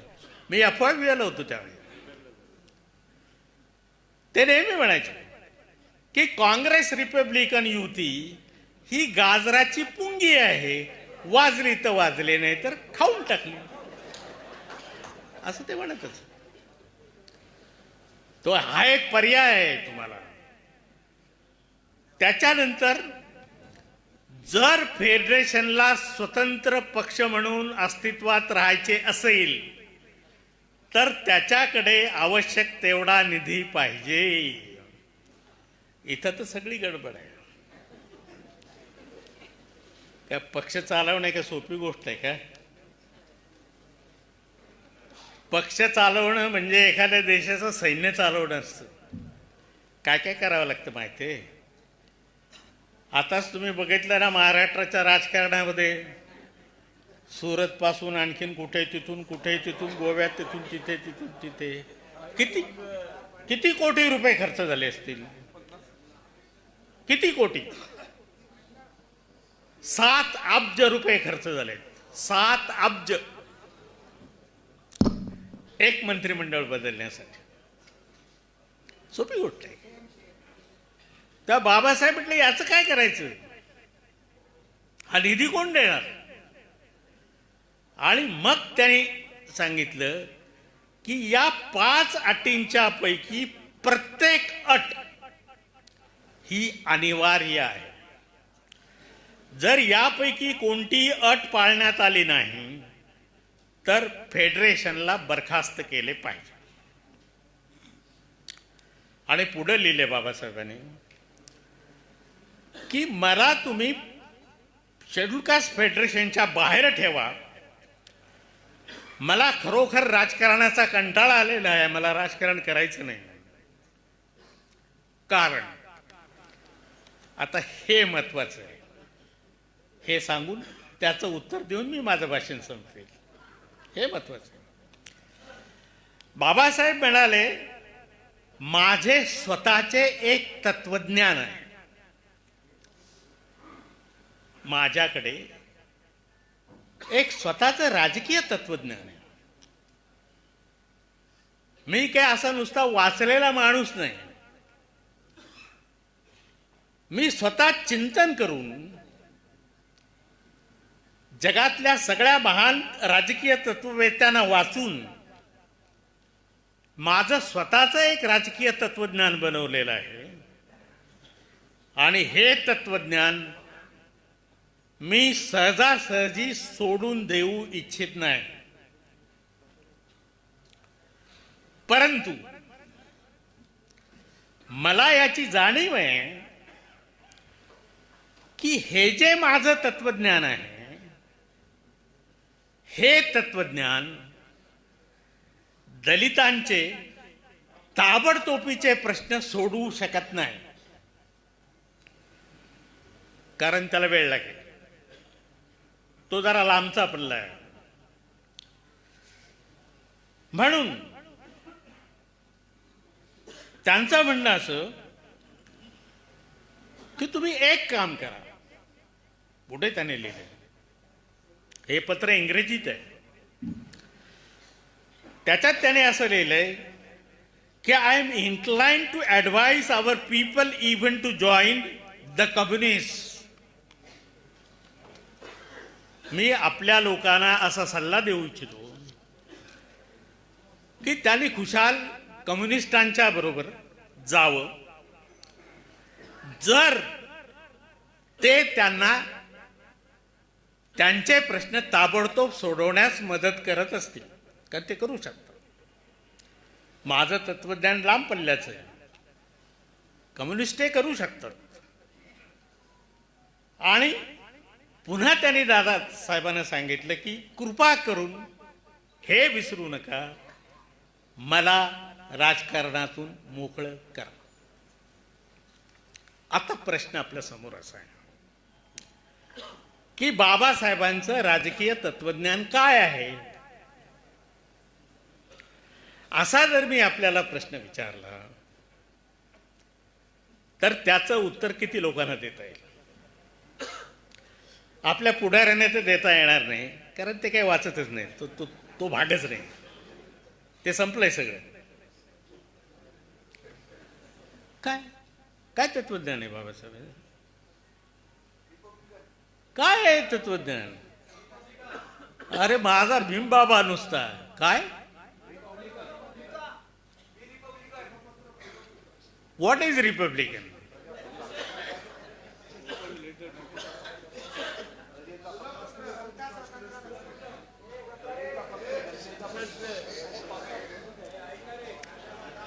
बाबासाहेब आंबेडकरांचं तत्वज्ञान समजून घ्यायचं असेल तर आपण नेहमी आंबेडकरवाद नावाचा शब्द वापरतो. काय आंबेडकरवाद? आंबेडकरवादाची व्याख्या आहे कोणी केली? ती मी माझ्या एका पेपरमध्ये 1975 साली केलेली होती. इंग्रजी पेपरमध्ये. आणि मराठीत मला वाटतं त्याचं एक बुकलेट पण आलेलं आहे, आंबेडकरवाद तत्व आणि व्यवहार. काय आंबेडकरवाद माहिती नाही, पण मी आंबेडकरवादी आहे असं म्हणायला आपली छाती मोकळी आहे. मी आंबेडकरवादी आहे, मला आंबेडकरवाद माहिती नाही, तो माझ्या बुद्धीने कधी शोधला नाही, कारण मी आंबेडकरवादी आहे आणि आंबेडकर माझ्या रक्तात आहे. त्याच्यामुळे बाकीचं करायचं काय कारण आहे. ही 21व्या शतकातल्या आपल्या समाजातल्या मध्यम वर्गाची, उच्च मध्यम वर्गाची आणि सगळ्या सुशिक्षितांनी शर्मेनं मान खाली घालावी अशी गोष्ट. काय आंबेडकरवाद, काय म्हणत होते बाबासाहेब आंबेडकर आणि ते कशासाठी म्हणत होते. बाबासाहेब आंबेडकर यांनी जो आंबेडकरवाद नावाचं जी गोष्ट मांडलेली नाही, त्यांचं एक राजकीय तत्वज्ञान आहे, त्याला मी वादात बांधण्याचा प्रयत्न केला आहे की याचा इझम कसा होऊ शकतो. आणि मला असं वाटतं की त्याच्या पलीकडे अजून कोणी त्याच्यावर फारसं लिहिलेलं नाही. बाबासाहेब आंबेडकरांनी पहिली गोष्ट या दृष्टीने सांगितली ती ही, एक गोष्ट लक्षात ठेवा, बाबासाहेब आंबेडकर 20व्या शतकाच्या मध्यानी होते. 20व्या शतकाच्या मध्यानी भांडवलशाही होती. या देशामध्ये ब्रिटिशांनी भांडवलशाही आणली आणि आपल्या देशाच्या संपूर्ण राजकीय चळवळीमध्ये स्वातंत्र्याच्या सुद्धा भांडवलशाहीचा प्रभाव होता. आपल्या देशातले सगळे भांडवलदार हे हिंदू महासभेचे सदस्य होते. ते एकीकडे काँग्रेसला पण पैसा देत होते, म्हणजे अगदी जी.डी. बिर्ला सारखा माणूस, आणि दुसरीकडे गांधींना पण पैसा देत होते. दोघांनी पैसा देत होते, कारण स्वातंत्र्यानंतर इथे भांडवलशाही असावी असं त्यांचं म्हणणं होतं. त्याच्यासाठी त्यांनी हिंदू महासभा जोपासली होती, पोसली होती. त्यांना भीती वाटत होती ती फक्त जवाहरलाल नेहरूंची आणि नंतर बाबासाहेब आंबेडकरांची. का वाटत होती भीती? जवाहरलाल नेहरूंनी 1928 साली काँग्रेसचा अध्यक्ष असताना जाहीर करून टाकलं की मी समाजवादी आहे आणि स्वातंत्र्योत्तर भारत समाजवादी समाज रचनेचा असेल. स्पष्ट करून टाकलं. त्यामुळे भांडवलदार घाबरले. त्यांनी राजेंद्र बाबू सारख्या हिंदुत्ववादी माणसाला पुढे आणलं आणि वल्लभभाई सारख्या जमीनदाराच्या नेत्याला पुढे आणलं नेहरूंच्या विरोधात. बाबासाहेब आंबेडकरांनी 1936 साली गुजरातमध्ये जे त्यांची दलित फेडरेशनची सगळ्यात मोठी रॅली झाली, त्यावेळी अहमदाबादला प्रेस कॉन्फरन्समध्ये सांगितलं की मी सोशलिस्ट आहे. आपटे नावाच्या माणसाने त्यांची मुलाखत घेतली आणि ती त्यांच्या जनता पत्रामध्ये प्रसिद्ध झाली. पण जनतेचे अंक वाचायला कोणाला सवड आहे? बाबासाहेब आंबेडकर की जय म्हणलं की संपला विषय. मग तेही कधी 14 एप्रिल, 6 डिसेंबर आणि दसरा, याच्या पलीकडे काय? बाबासाहेबांनी सांगितलं की मी समाजवादी आहे. त्यावेळी आपटेंनी त्यांना असं विचारलं की काँग्रेसमध्ये समाजवादी आहे, तुम्ही काँग्रेसमध्ये का नाही जात? बाबासाहेबांचं उत्तर मोठं मजेशीर होतं. बाबासाहेब म्हणाले की काँग्रेसमध्ये समाजवादी आहेत, परंतु त्यांचा श्वास रोखलेला आहे आणि मला मोकळा श्वास घ्यायचा आहे, म्हणून मी बाहेर. आता ज्या गांधीनं आपण भांडवलदारांचे पुढारी म्हणतो, अमकं म्हणतो तमकं, गांधींनी भांडवलदारांना वापरून घेतलं भरपूर आणि कबूलही केलं की यांच्याकडून मी पैसे घेतो. ज्यावेळी भांडवलदारांची आवश्यकता संपली त्यावेळी गांधींना असं वाटलं की आता यांना बाजूला सारावं आणि नेहरूंनी समाजवादी पक्षाचं नेतृत्व करावं आणि त्याला आपण पाठीमागून मदत करावी आणि आंबेडकरांनी त्या दृष्टीने राज्यघटनेसाठी काही कलम तयार करावी. म्हणून गांधी बाबासाहेबांनी राज्यघटना करावी म्हणून फार आग्रही होते सुरुवातीपासून. याचं कारण असं की ही राज्यघटना ज्या 1935च्या कायद्यावर उभी आहे तिला राज्यघटना म्हणत होते. 1935 गव्हर्नमेंट ऑफ इंडिया ऍक्ट 1935. ती राज्यघटना ब्रिटिशांनी तयार केली. त्या ब्रिटिशांच्या घटना समितीवर बाबासाहेब होते आणि तो संपूर्ण 1935चा कायदा हा बाबासाहेबांनी कसा तयार, म्हणून बाबासाहेबांनी म्हटलं पण होतं नवीन राज्यघटनेची गरज नाही, 1935चा कायदा सफिशियंट आहे. हे गांधींनी फार जवळून पाहिलं होतं. आणि जेव्हा म्युरियल लेस्टर नावाची एक जागतिक कीर्तीची शांततावादी स्त्री गांधींच्याकडे येऊन भांडली की तुम्ही आंबेडकरांचा त्यांच्या ज्ञानाचा उपयोग भारताच्या भविष्यासाठी करत नाही, ही अतिशय वाईट गोष्ट आहे. गांधी म्हणले हे मलाही पण वाटतं पण काँग्रेसवाले माझं काय ऐकत नाही. त्यावेळी काँग्रेसवाले गांधींचं पण ऐकत नव्हते. शेवटी म्युरियल लेस्टरला गांधींनी बाबासाहेबांच्याकडे मुंबईत पाठवलं आणि तिला विचारायला सांगितलं की निदान डॉक्टर काय म्हणतात ते तरी बघ ना. गांधीजी बाबासाहेबांना डॉक्टर म्हणत असत आणि कधी कधी प्रेमाने भीमराव पण म्हणत असत. मोठ्या मजेशीर गोष्टी आहेत आणि या सगळ्या तुमच्या जनता पेपरमध्ये आहेत. बाबासाहेबांनी स्वतः लिहिलेले आहेत. ती आली, बाबासाहेबांना विचारलं, बाबासाहेबांनी काहीच उत्तर दिलं नाही. ते म्हणले ठीक आहे, तुम्ही उत्तर नाही दिलं, मी जाते, तुमचा होकार सांगते आणि लगेच जाते. दिल्लीला त्या बंगी कॉलनीत गेल्या, गांधींना भेटल्या आणि सांगितलं भीमराव तयार आहे. गांधी म्हणले ओके. ताबडतोब त्यांनी राजेंद्र प्रसाद आणि वल्लभभाई पटेलांना बोलून घेतलं आणि सांगितलं की मला कुठल्याही परिस्थितीत येणाऱ्या सेशनमध्ये आंबेडकर कॉन्स्टिट्युएंट असेंब्लीत पाहिजेत. नो आर्ग्युमेंट, गो. ते दोघे आवाज झाले, नो आर्ग्युमेंट, गो. ते घाबरले पण विचार करायला लागले. पण गांधींना ते जरी घाबरत नव्हते तरी गांधींची भीती त्यांना अशी वाटत होती की हा म्हातारा जर उपोषणाला बसला तर अख्खा देश त्याच्या बाजूने उभा राहील आणि आपण अडचणीत येऊ.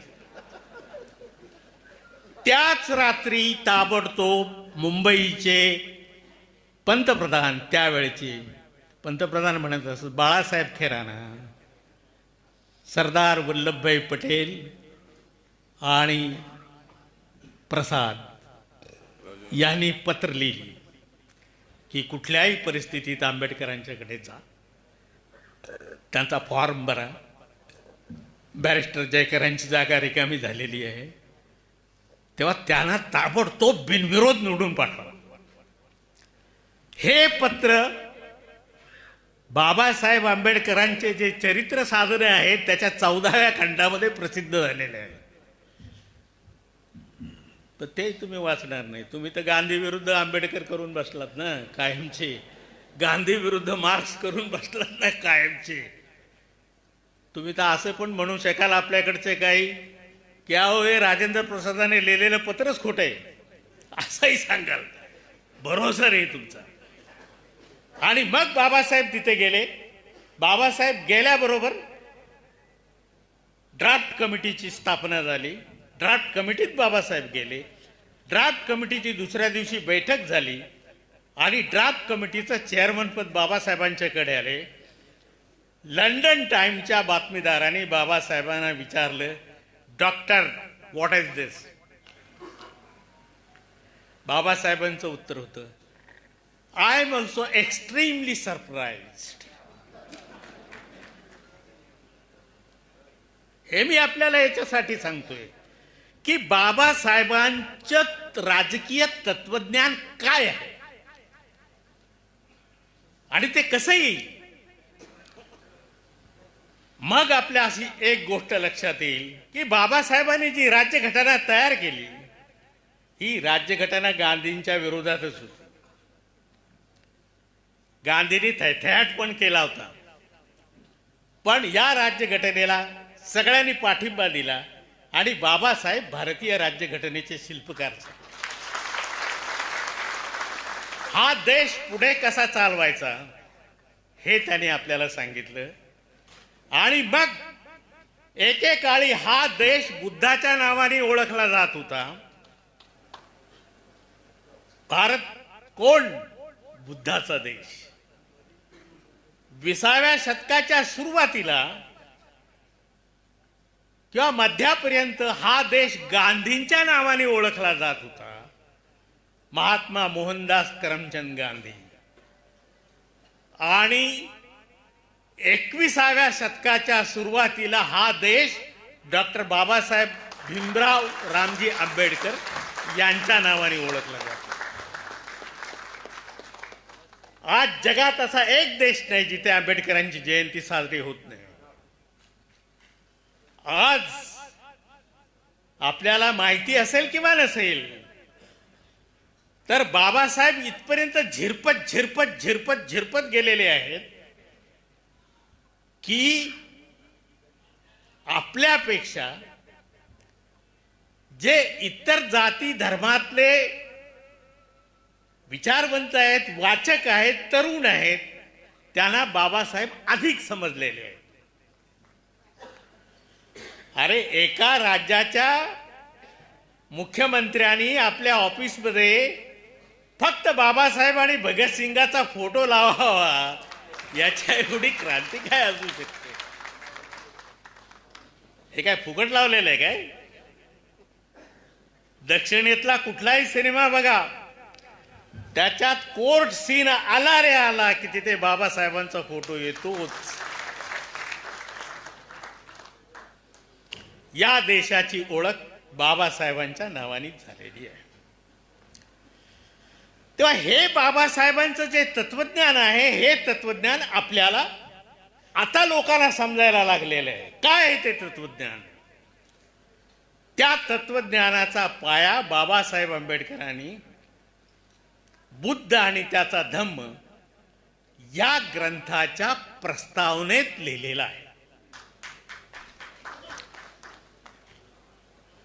आमच्या दुर्दैवाने ही प्रस्तावना छापली गेली नाही. बुद्ध आणि त्याचा धम्म मध्ये प्रिफेस छापली गेली नाही. ज्यावेळी मी पहिल्यांदा बुद्ध अँड हिज धम्म वाचला त्यावेळी मला असं वाटलं की चला बाबासाहेबांचे बाकीचे ग्रंथ बघा की एखाद्या मुलाचा बाप मेल्यानंतर तो जसा बेवारच असतो तसं या ग्रंथाचं स्वरूप होतं. त्याच्यामध्ये अनेक स्पेलिंग मिस्टेक होत्या. त्याच्यामध्ये वाक्यरचना पण उलट सुलट होती. त्याला तळटीपा नव्हत्या, त्याला सूची नव्हती, काहीच नव्हतं. अशा स्वरूपात तो ग्रंथ आला. आणि तो ग्रंथ वाचून बाबासाहेब आंबेडकरांनी त्या प्रस्तावनेत असं सांगितलेलं आहे की मी जगाला बुद्ध समजावून सांगतो. कसा समजावून सांगतो? त्याच्यासाठी मी 3 ग्रंथ लिहिणार आहे आणि त्या 3 ग्रंथाच्या माध्यमातून ट्रायोलॉजीमधून तुम्हाला खरा बुद्ध समजेल. एकट्या बुद्ध आणि धम्म वाचून तुम्हाला बुद्ध धम्म समजणार नाही. म्हणून तुम्ही माझी 3 पुस्तकं वाचली पाहिजेत, जी एकसंध आहे, जे मी बुद्ध समजावून सांगण्यासाठी लिहिलेली आहे. पहिला, Buddha and marks. Buddha and marks. आपण बुद्ध और मार्क्स केलं. ती आपल्या पुढाऱ्यांची आवश्यकता होती, कारण त्यावेळी जरा कम्युनिस्टांना घाबरत होते ना सगळेच. Buddha and marks.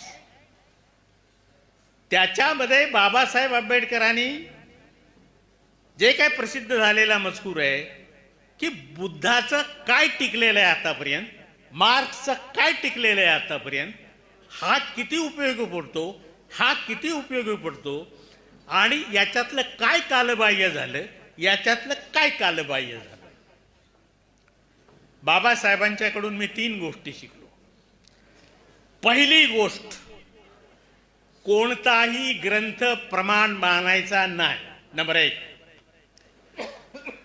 नंबर 2, कोणत्याही महापुरुषाला त्याच्या चरणी आपलं स्वातंत्र्य अर्पण करायचं नाही, जे बाबासाहेबांनी कॉन्स्टिट्यूंट असेंब्लीच्या शेवटच्या भाषणात सांगितलं गांधीजींच्या बद्दल. आणि तिसरी गोष्ट की कोणताही विचार हा सतत खळाळत वाहत राहायला पाहिजे. कारण बाबासाहेबांनी इमर्सनला कोट करून सांगितलं होतं की विचार कधीही संपत नसतो, तो एखाद्या नदीसारखा खळखळून वाहत असतो. तेव्हा बाबासाहेब आंबेडकरांनी भारतीय लोकांना हा बुद्ध धम्म जो आहे तो इतिहासाच्या नावाने समजावून सांगितला, आणि भारतीय इतिहास म्हणजे क्रांती आणि प्रतिक्रांतीची चैन आहे असं सांगितलं.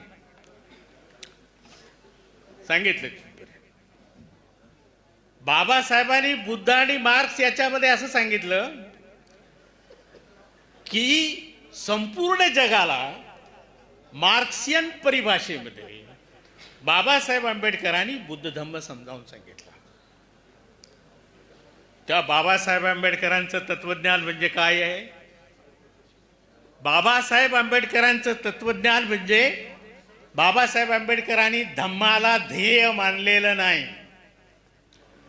धम्माला साधन मानलेलं आहे. आंबेडकरवादाची व्याख्या करायची ठरली तर अशी करता येईल की समाजवादी समाज रचनेच्या स्थापनेसाठी एकीकडून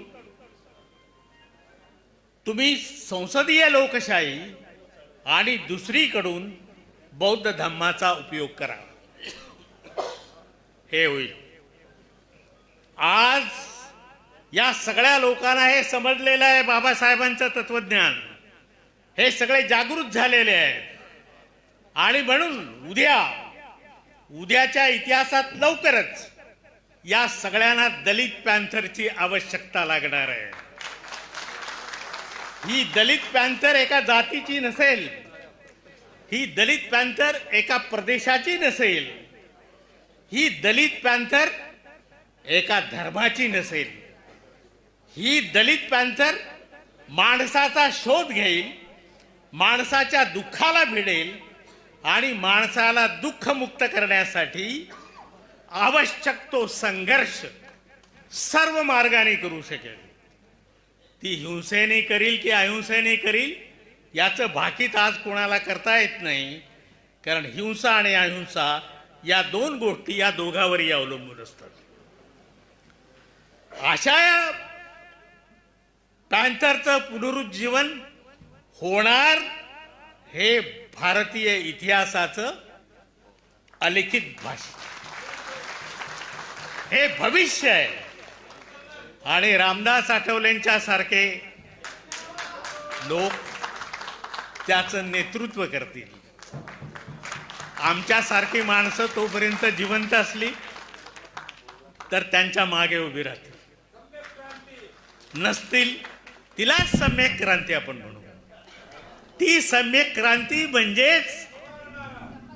म्हणजेच दलित पॅन्थरने केलेली सम्यक क्रांती असेल, आणि ती सम्यक क्रांती सर्व जातींची असेल, सर्व तरुणांची असेल, सर्व लोक एकत्रित येतील आणि या देशाचं भवितव्य घडवतील हे बघायला आम्ही असो वा नसो त्यांनी काय फरक पडतो. पण हे होणार या आशेवर तर आम्ही जगतो आहोत आणि ती आमची आशा पूर्ण होईल असं मला वाटतं. आपण मला थोडा जास्त वेळ दिलात, मी आपला घेतला, याबद्दल क्षमा मागतो आणि आपली रजा घेतो.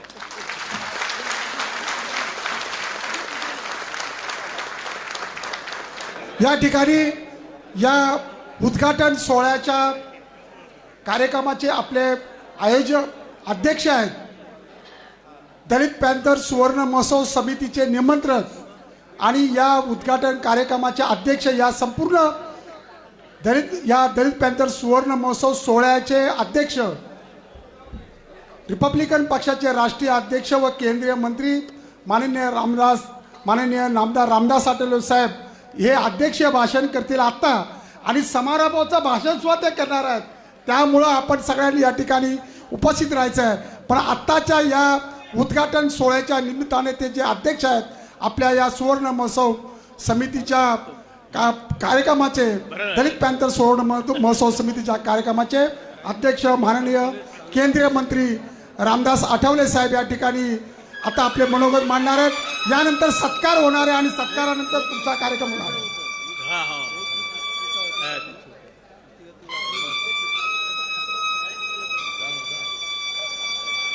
या कार्यक्रमासाठी या आठवले साहेबांच्यावर एक पुस्तक लेखमाला एक पुस्तक आमचे मित्र रिपब्लिकन पक्षाचे कार्यकर्ते पत्रकार KTV या म्हणजे मालिकेचे अध्यक्ष राजू थांब जरा बोललो का मी राजू पुजारी यांनी आठवले साहेबांच्यावर मुंबई सिद्धार्थ विहार हॉस्टेल ते संसद भवन हे पुस्तिका तयार केलेली आहे.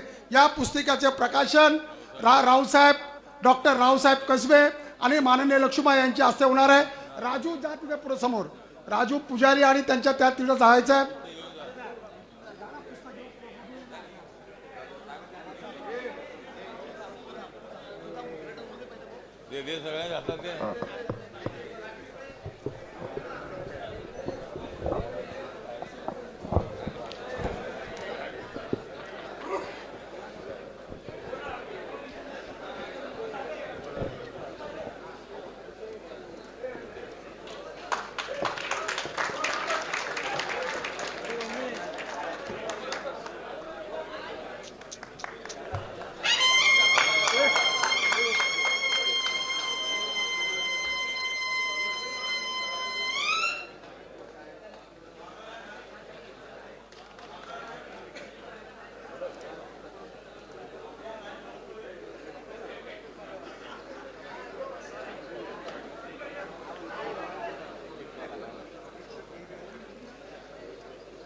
आज की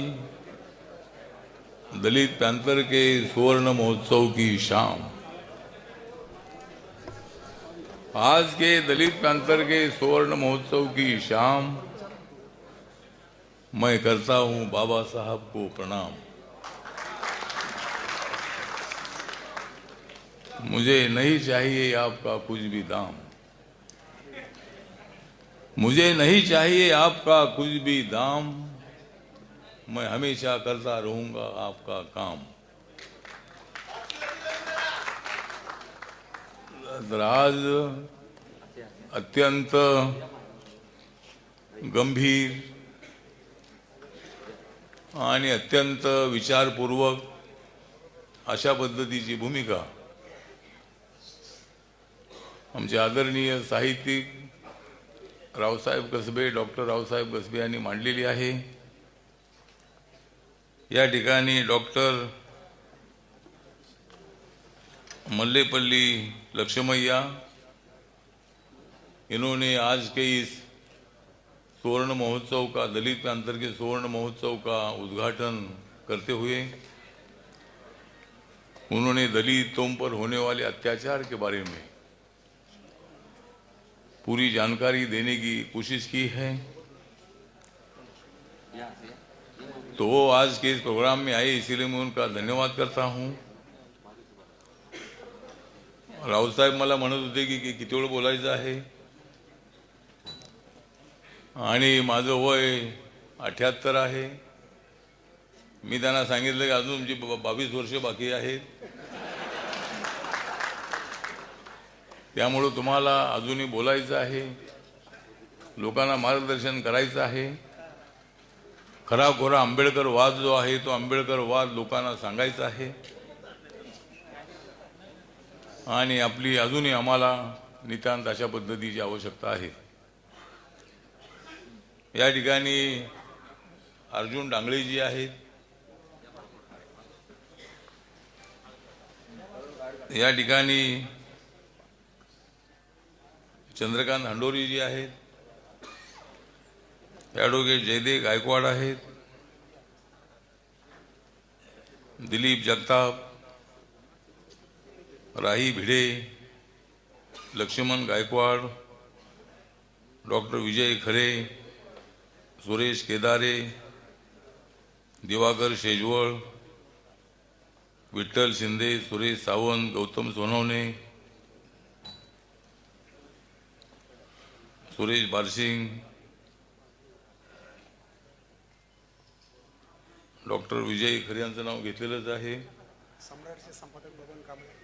बबन कांबळे आलेत का? हां, आलेत ना। सम्राटचे संपादक बबन कांबळे, या सर्वांना आपल्याला ऐकायचं आहे। आणि आजचा जो सोहळा आहे हा दलित पॅंथरला 50 वर्ष पूर्ण झालेली आहेत। या पॅंथरच्या चळवळीमध्ये अनेक लोकांनी फार मोठा त्याग केलेला आहे। स्वतःच्या घरादाराची रांगोळी करून दलित पॅंथरच्या वाढीसाठी, दलितांवर होणाऱ्या अन्याय अत्याचाराच्या विरोधामध्ये एक प्रचंड अशा पद्धतीचा एक आगडोंब उभा करण्यासाठी एक जबरदस्त अशा पद्धतीचा संघर्ष करत करत जेलमध्ये जात जात पोलिसांना चकवा देत देत अनेक वेळेला आपण चळवळी केलेली आहे। नामांतराची जी चळवळ आहे त्या चळवळीमध्ये तर आपण प्रचंड अशा पद्धतीचं योगदान दिलेलं आहे। 17 वर्ष सातत्यानं आपला संघर्ष हा चालू होता। मराठवाडा विद्यापीठाला बाबासाहेबांचं नाव मिळालंच पाहिजे, मिळत कसं नाही ते मिळालंच पाहिजे, देत कसं नाही ते दिलंच पाहिजे, अशा पद्धतीची एक मोठी चळवळ जी आहे ती मोठी चळवळ ही भारतीय दलित पॅंथरच्या काळामध्ये आपण केलेली आहे। दलित पॅंथरचा जो इतिहास आहे हा तर आहेच आहे। सगळ्या इतिहासाची मांडणी जी आहे ती मांडणी माननीय रावसाहेब कसबे यांनी केलेली आहे। दलित पॅंथरचा कोण संस्थापक आहे हा वाद करण्यापेक्षा दलित पॅंथरची नितांत आपल्या समाजाच्या संरक्षणासाठी आवश्यकता होती। चवताळलेल्या तरुणांची एक जबरदस्त अशा पद्धतीची एक फळी जी आहे ही फळी दलितांच्या संरक्षणासाठी गावागावामध्ये उभी राहत होती, आणि दलित पॅंथरचा एक बुलंद आवाज जो आहे हा जगभरामध्ये गेलेला होता। ब्लॅक पॅंथरच्या संबंधामधली जरी जी भूमिका आहे, ब्लॅक पॅंथरची भूमिका वेगळी असेल, परंतु या ठिकाणी ब्लॅक पॅंथरनी गोऱ्यांच्या विरोधामध्ये, गोऱ्यांच्या अन्यायाच्या विरोधामध्ये आवाज उठवला होता। त्यामुळे या देशामध्ये सुद्धा ज्या वेळेला दलितांवरती प्रचंड अत्याचार होत होते त्यावेळेला फक्त साहित्य जे आहे ते साहित्य तर लिहिलंच पाहिजे। चळवळीला, कोणत्याही चळवळीला वैचारिक दिशेची आवश्यकता असते, आणि हे साहित्याची निर्मिती आवश्यक आहेच आहे, पण साहित्य लिहून फक्त आपल्याला चळवळ चालवता येणार नाही। आणि त्यामुळं साहित्य लिहिणाऱ्या तरुणांनीच एकत्र येऊन आपल्याला एक मुव्हमेंट अशा पद्धतीची उभी केली पाहिजे। एका बाजूला साहित्य लिहिणं आहेच आहे, दुसऱ्या बाजूला चळवळ जी आहे ती चळवळ आपण उभी केली पाहिजे। दलितांना संरक्षण देणारे, छातीचे कोट करून पुढे धावणारे तरुण तयार केले पाहिजेत, आणि त्यामुळं दलित पॅंथर सारख्या चळवळीची आवश्यकता आहे। म्हणून दलित पॅंथरची स्थापना झाली, आणि 9 जुलै 1972ला दलित पॅंथरची स्थापना झाली। नामदेव ढसाळ, जे.व्ही. पवार, उमाकांत रणधीर आदी नेत्यांनी ती सुरुवातीला स्थापन केली. राजा ढाळे, अर्जुन डांगळे हे सगळे नंतर त्याच्यामध्ये आले आणि भागवत जाधव सारखे, रमेश देवरुकरांसारखे त्या काळामध्ये शहीद झाले. वरळीची दंगल तर झाली आणि दलित पॅंथरचा एक धगधगता असणारा जो अग्नी आहे, हा अग्नी संपूर्ण देशातल्या तमाम तरुणांच्या मनामध्ये पेटत होता. अन्यायाच्या विरुद्ध एक जबरदस्त अशा पद्धतीचा आवाज उठवायचा. कोणत्याही अधिकाऱ्याला घाबरायचं नाही. मंत्रालयामध्ये जात असताना दरवाजा खोलून त्या ठिकाणी आतमध्ये जायचं. कलेक्टरच्या ऑफिसमध्ये जायचं असेल तर कलेक्टरचा दरवाजा खोलून तिथं आतमध्ये जायचं. पोलिसांनी किती अडवलं तरी आपण पोलिसांच्या त्या धमकीला न घाबरता आपण कलेक्टर ऑफिस समोर, कलेक्टर समोर जाऊन उभा राहत होतो आणि अनेक कामं त्या काळामध्ये होत होती. दलितांच्या संरक्षणासाठी उभी राहिलेली जी दलित पॅंथर होती, ही दलित पॅंथर जी आहे ती जास्त काळ टिकली नाही. राजा ढाले, नामदेव ढसाळ यांच्या वादामध्ये दलित पॅंथर ही फार लवकर संपुष्टामध्ये आली असं म्हणता येणार नाही. परंतु राजा ढाले आणि नामदेव ढसाळ यांच्यामध्ये वाद निर्माण झाला आणि राजा ढाले यांनी दलित पॅंथर बरखास्त केली. त्याच्या अगोदर नामदेव ढसाळे वेगळे तर झाले होते. नामदेव ढसाळे त्यांची पॅंथर तर चालवत होते आणि फार लवकर दलित पॅंथरचे मोठे 2 नेते हे वेगळे तर झाले आणि आपल्या समाजाचं त्या काळामध्ये फार मोठं नुकसान झालेलं होतं. नंतरच्या काळामध्ये राजा ढाले यांनी पॅंथर बरखास्त केली आणि पॅंथर बरखास्त केल्यानंतर आम्ही सगळ्यांनी मिळून पॅंथरसारखी मुवमेंट असली पाहिजे आणि म्हणून भारतीय दलित पॅंथरची स्थापना आम्ही केली आणि भारतीय दलित पॅंथरच्या ज्या छावण्या होत्या त्या छावण्या गावागावामध्ये आम्ही उभ्या केल्या. भारतीय दलित पॅंथरच्या माध्यमातून नामांतराचा लढा आम्ही सुरू केला. गायरान जमिनीचा जो प्रश्न होता तो हातामध्ये घेतला. मंडल आयोगाच्या शिफारसी लागू झाल्या पाहिजे यासाठी आंदोलन केलं. दलितांवरचे अत्याचार थांबले पाहिजे यासाठी मोठा संघर्ष केला आणि अनेक मुद्द्यांवरती आम्ही चळवळ उभी केली. आणि माननीय रावसाहेब म्हणाले त्या पद्धतीनं चळवळ जी आहे ती बाबासाहेब आंबेडकर जर तुम्हाला खऱ्या अर्थानं पुढे घेऊन जायचं असेल, आंबेडकरवाद पुढे घेऊन जायचं असेल तर आपण फक्त महारांची चळवळ, बौद्धांची चळवळ चालून चालणार नाही. त्यासाठी मातंग समाज आहे, चर्मकार समाज आहे, ढोर समाज आहे, खाटीक समाज आहे, भटकामुक्त समाज आहे, ओबीसी समाज आहे, सवर्ण समाजामधले जे आंबेडकरवादी लोक आहेत ते असे लोक आहेत, सोशलिस्ट लोक आहेत, कम्युनिस्ट लोक जे आपल्याला मानणारे आहेत, अशा सगळ्यांना घेऊन आपण आपली जी चळवळ आहे ती चळवळ पुढे तर चालवली पाहिजे. अशा पद्धतीचा प्रयत्न आम्ही भारतीय दलित पॅंथरच्या काळामध्ये केलेला आहे. अन्याय अत्याचाराचा प्रतिकार करणं हे तर आमचं काम होतच होतं. परंतु ही जी चळवळ आहे ही चळवळ ही सर्व हरा वर्गांसाठी असावी. ही चळवळ जी आहे ती चळवळ खरी आंबेडकरवादी चळवळ असावी या दृष्टिकोनातून आपण त्या काळामध्ये प्रयत्न केलेले आहेत आणि भारतीय दलित पॅंथर आपण चालवलेली आहे.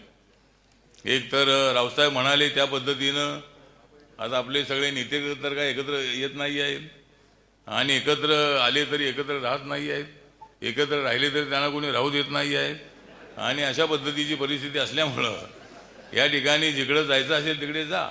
बाबासाहेबांनी सांगितलं, आपण सांगितलं की ज्या ज्या ठिकाणी जायचं असेल त्या ठिकाणी जा. पण आपण जो एक मुद्दा मांडलेला आहे की दलित पॅंथरसारखी चळवळ पुन्हा असली पाहिजे, त्याच्यावर मात्र आज गंभीरपणे आपल्याला विचार करणं अत्यंत आवश्यक आहे. तरुणांच्या हातामध्ये पेटती मशाल जी आहे, ही पेटती मशाल ज्या ज्या ठिकाणी अंधार असेल त्या त्या ठिकाणी पेटती मशाल घेऊन आपण पुढे जायचं आहे. ही जी मशाल आहे ही मशाल कोणाला आग लावण्यासाठी नाही, परंतु अन्यायाच्या विरुद्ध त्यांची मनं पेटवण्यासाठी ही जी मशाल आहे ती मशाल उपयोगामध्ये आली पाहिजे आणि त्या दृष्टिकोनातून नक्कीच आपल्याला विचार करणं अत्यंत आवश्यक आहे. दलित पॅंथरला 50 वर्षे पूर्ण होत असताना पुन्हा एकदा दलित पॅंथरची आवश्यकताचा एक युवकांची संघटना म्हणून आपणाला आवश्यक आहे अशा पद्धतीचं मत आपण मांडलेलं आहे.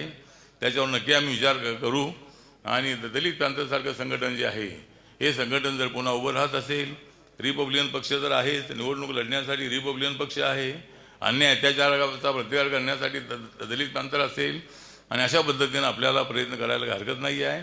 आणि त्या दृष्टिकोनातून मला वाटतं की आपण नक्कीच आपल्या विचारवंतांशी बोलून अनेक कार्यकर्त्यांशी बोलून पत्रकारांशी बोलून आपणाला या संबंधामध्ये निर्णय घेता येऊ शकेल. त्यामुळं आज या ठिकाणी आपण सगळे आलेले आहात आणि अजूनही दोन परिसंवाद आहेत ते या ठिकाणी होणार आहेत. अनेकांचा जो सत्कार आहे तो सत्कार इथं होणार आहे.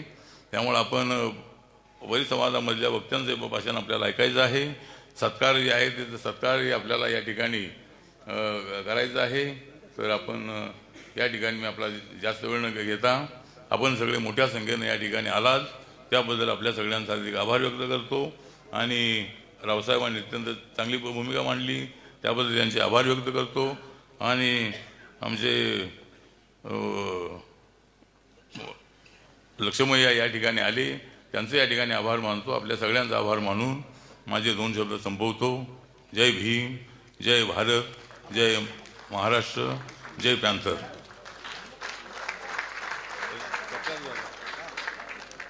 आता या कार्यक्रमाची सांगता करत असताना या कार्यक्रमाचे उद्घाटक लक्ष्मय्या यांचं स्वागत खरं म्हणजे आपल्या कार्यक्रमाचे आता बसून घ्यायचं आहे. आणि परिसंवाद पत्रिका थोडं बसून आठवले साहेबांच्या हस्ते परिसंवाद याच्यानंतर होणार आहे. माननीय म्हणजे अर्जुन डांगळे यांच्या अध्यक्षतेखाली आणि मातेकर यांच्या अध्यक्षतेखाली परिसंवाद होणार आहे. आपण या ठिकाणी थांबायचं आहे. आणि आता अर्जुन डांगळे यांच्या अध्यक्षतेखाली ताबडतोब परिसंवादाला सुरुवात होणार आहे. तत्पूर्वी आपण हा सत्कार करायचा आहे. अर्जुन डांगळे यांच्या हस्ते लक्ष्मय्या यांचं स्वागत करण्यात येत आहे.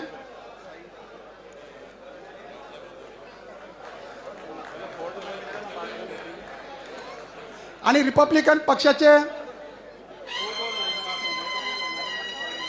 या पुढचं घेऊन जाईल.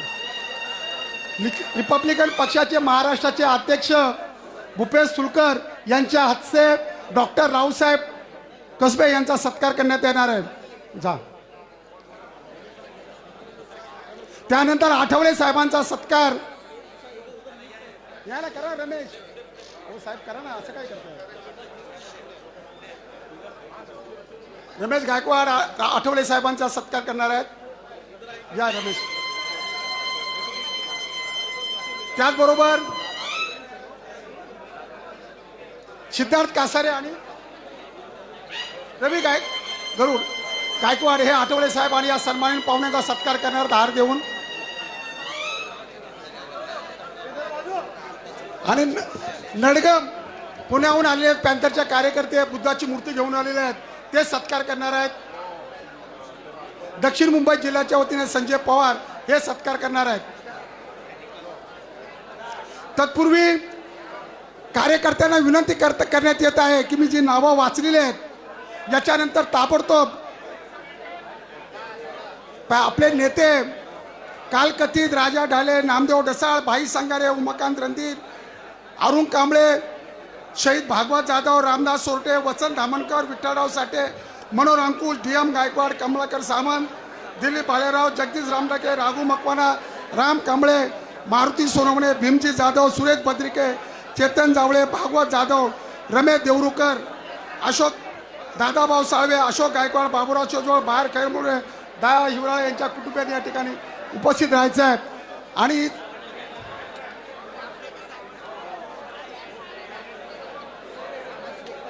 खाली बसा. या कुटुंबियांचा आपण सत्कार झाल्यानंतर लगेच पुढचा परिसंवाद अर्जुन डांगळे यांच्या अध्यक्षतेखाली लगेच तात्काळ करण्यात येणार आहे. कोणी जायचं नाही. कार्यक्रम आपल्याला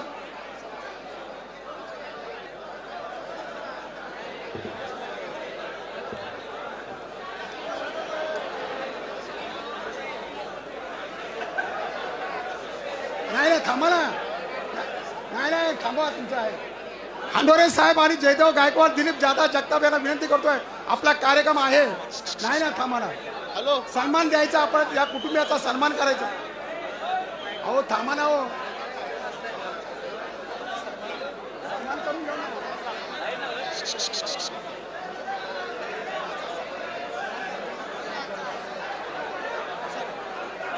चला आता हे सत्कार झाले. चला हे हॉल काय चला लवकर पाय.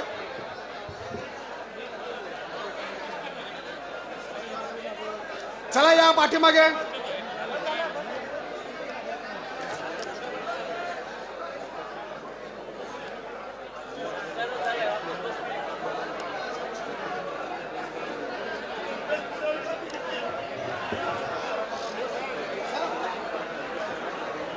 चला संपवा हे चला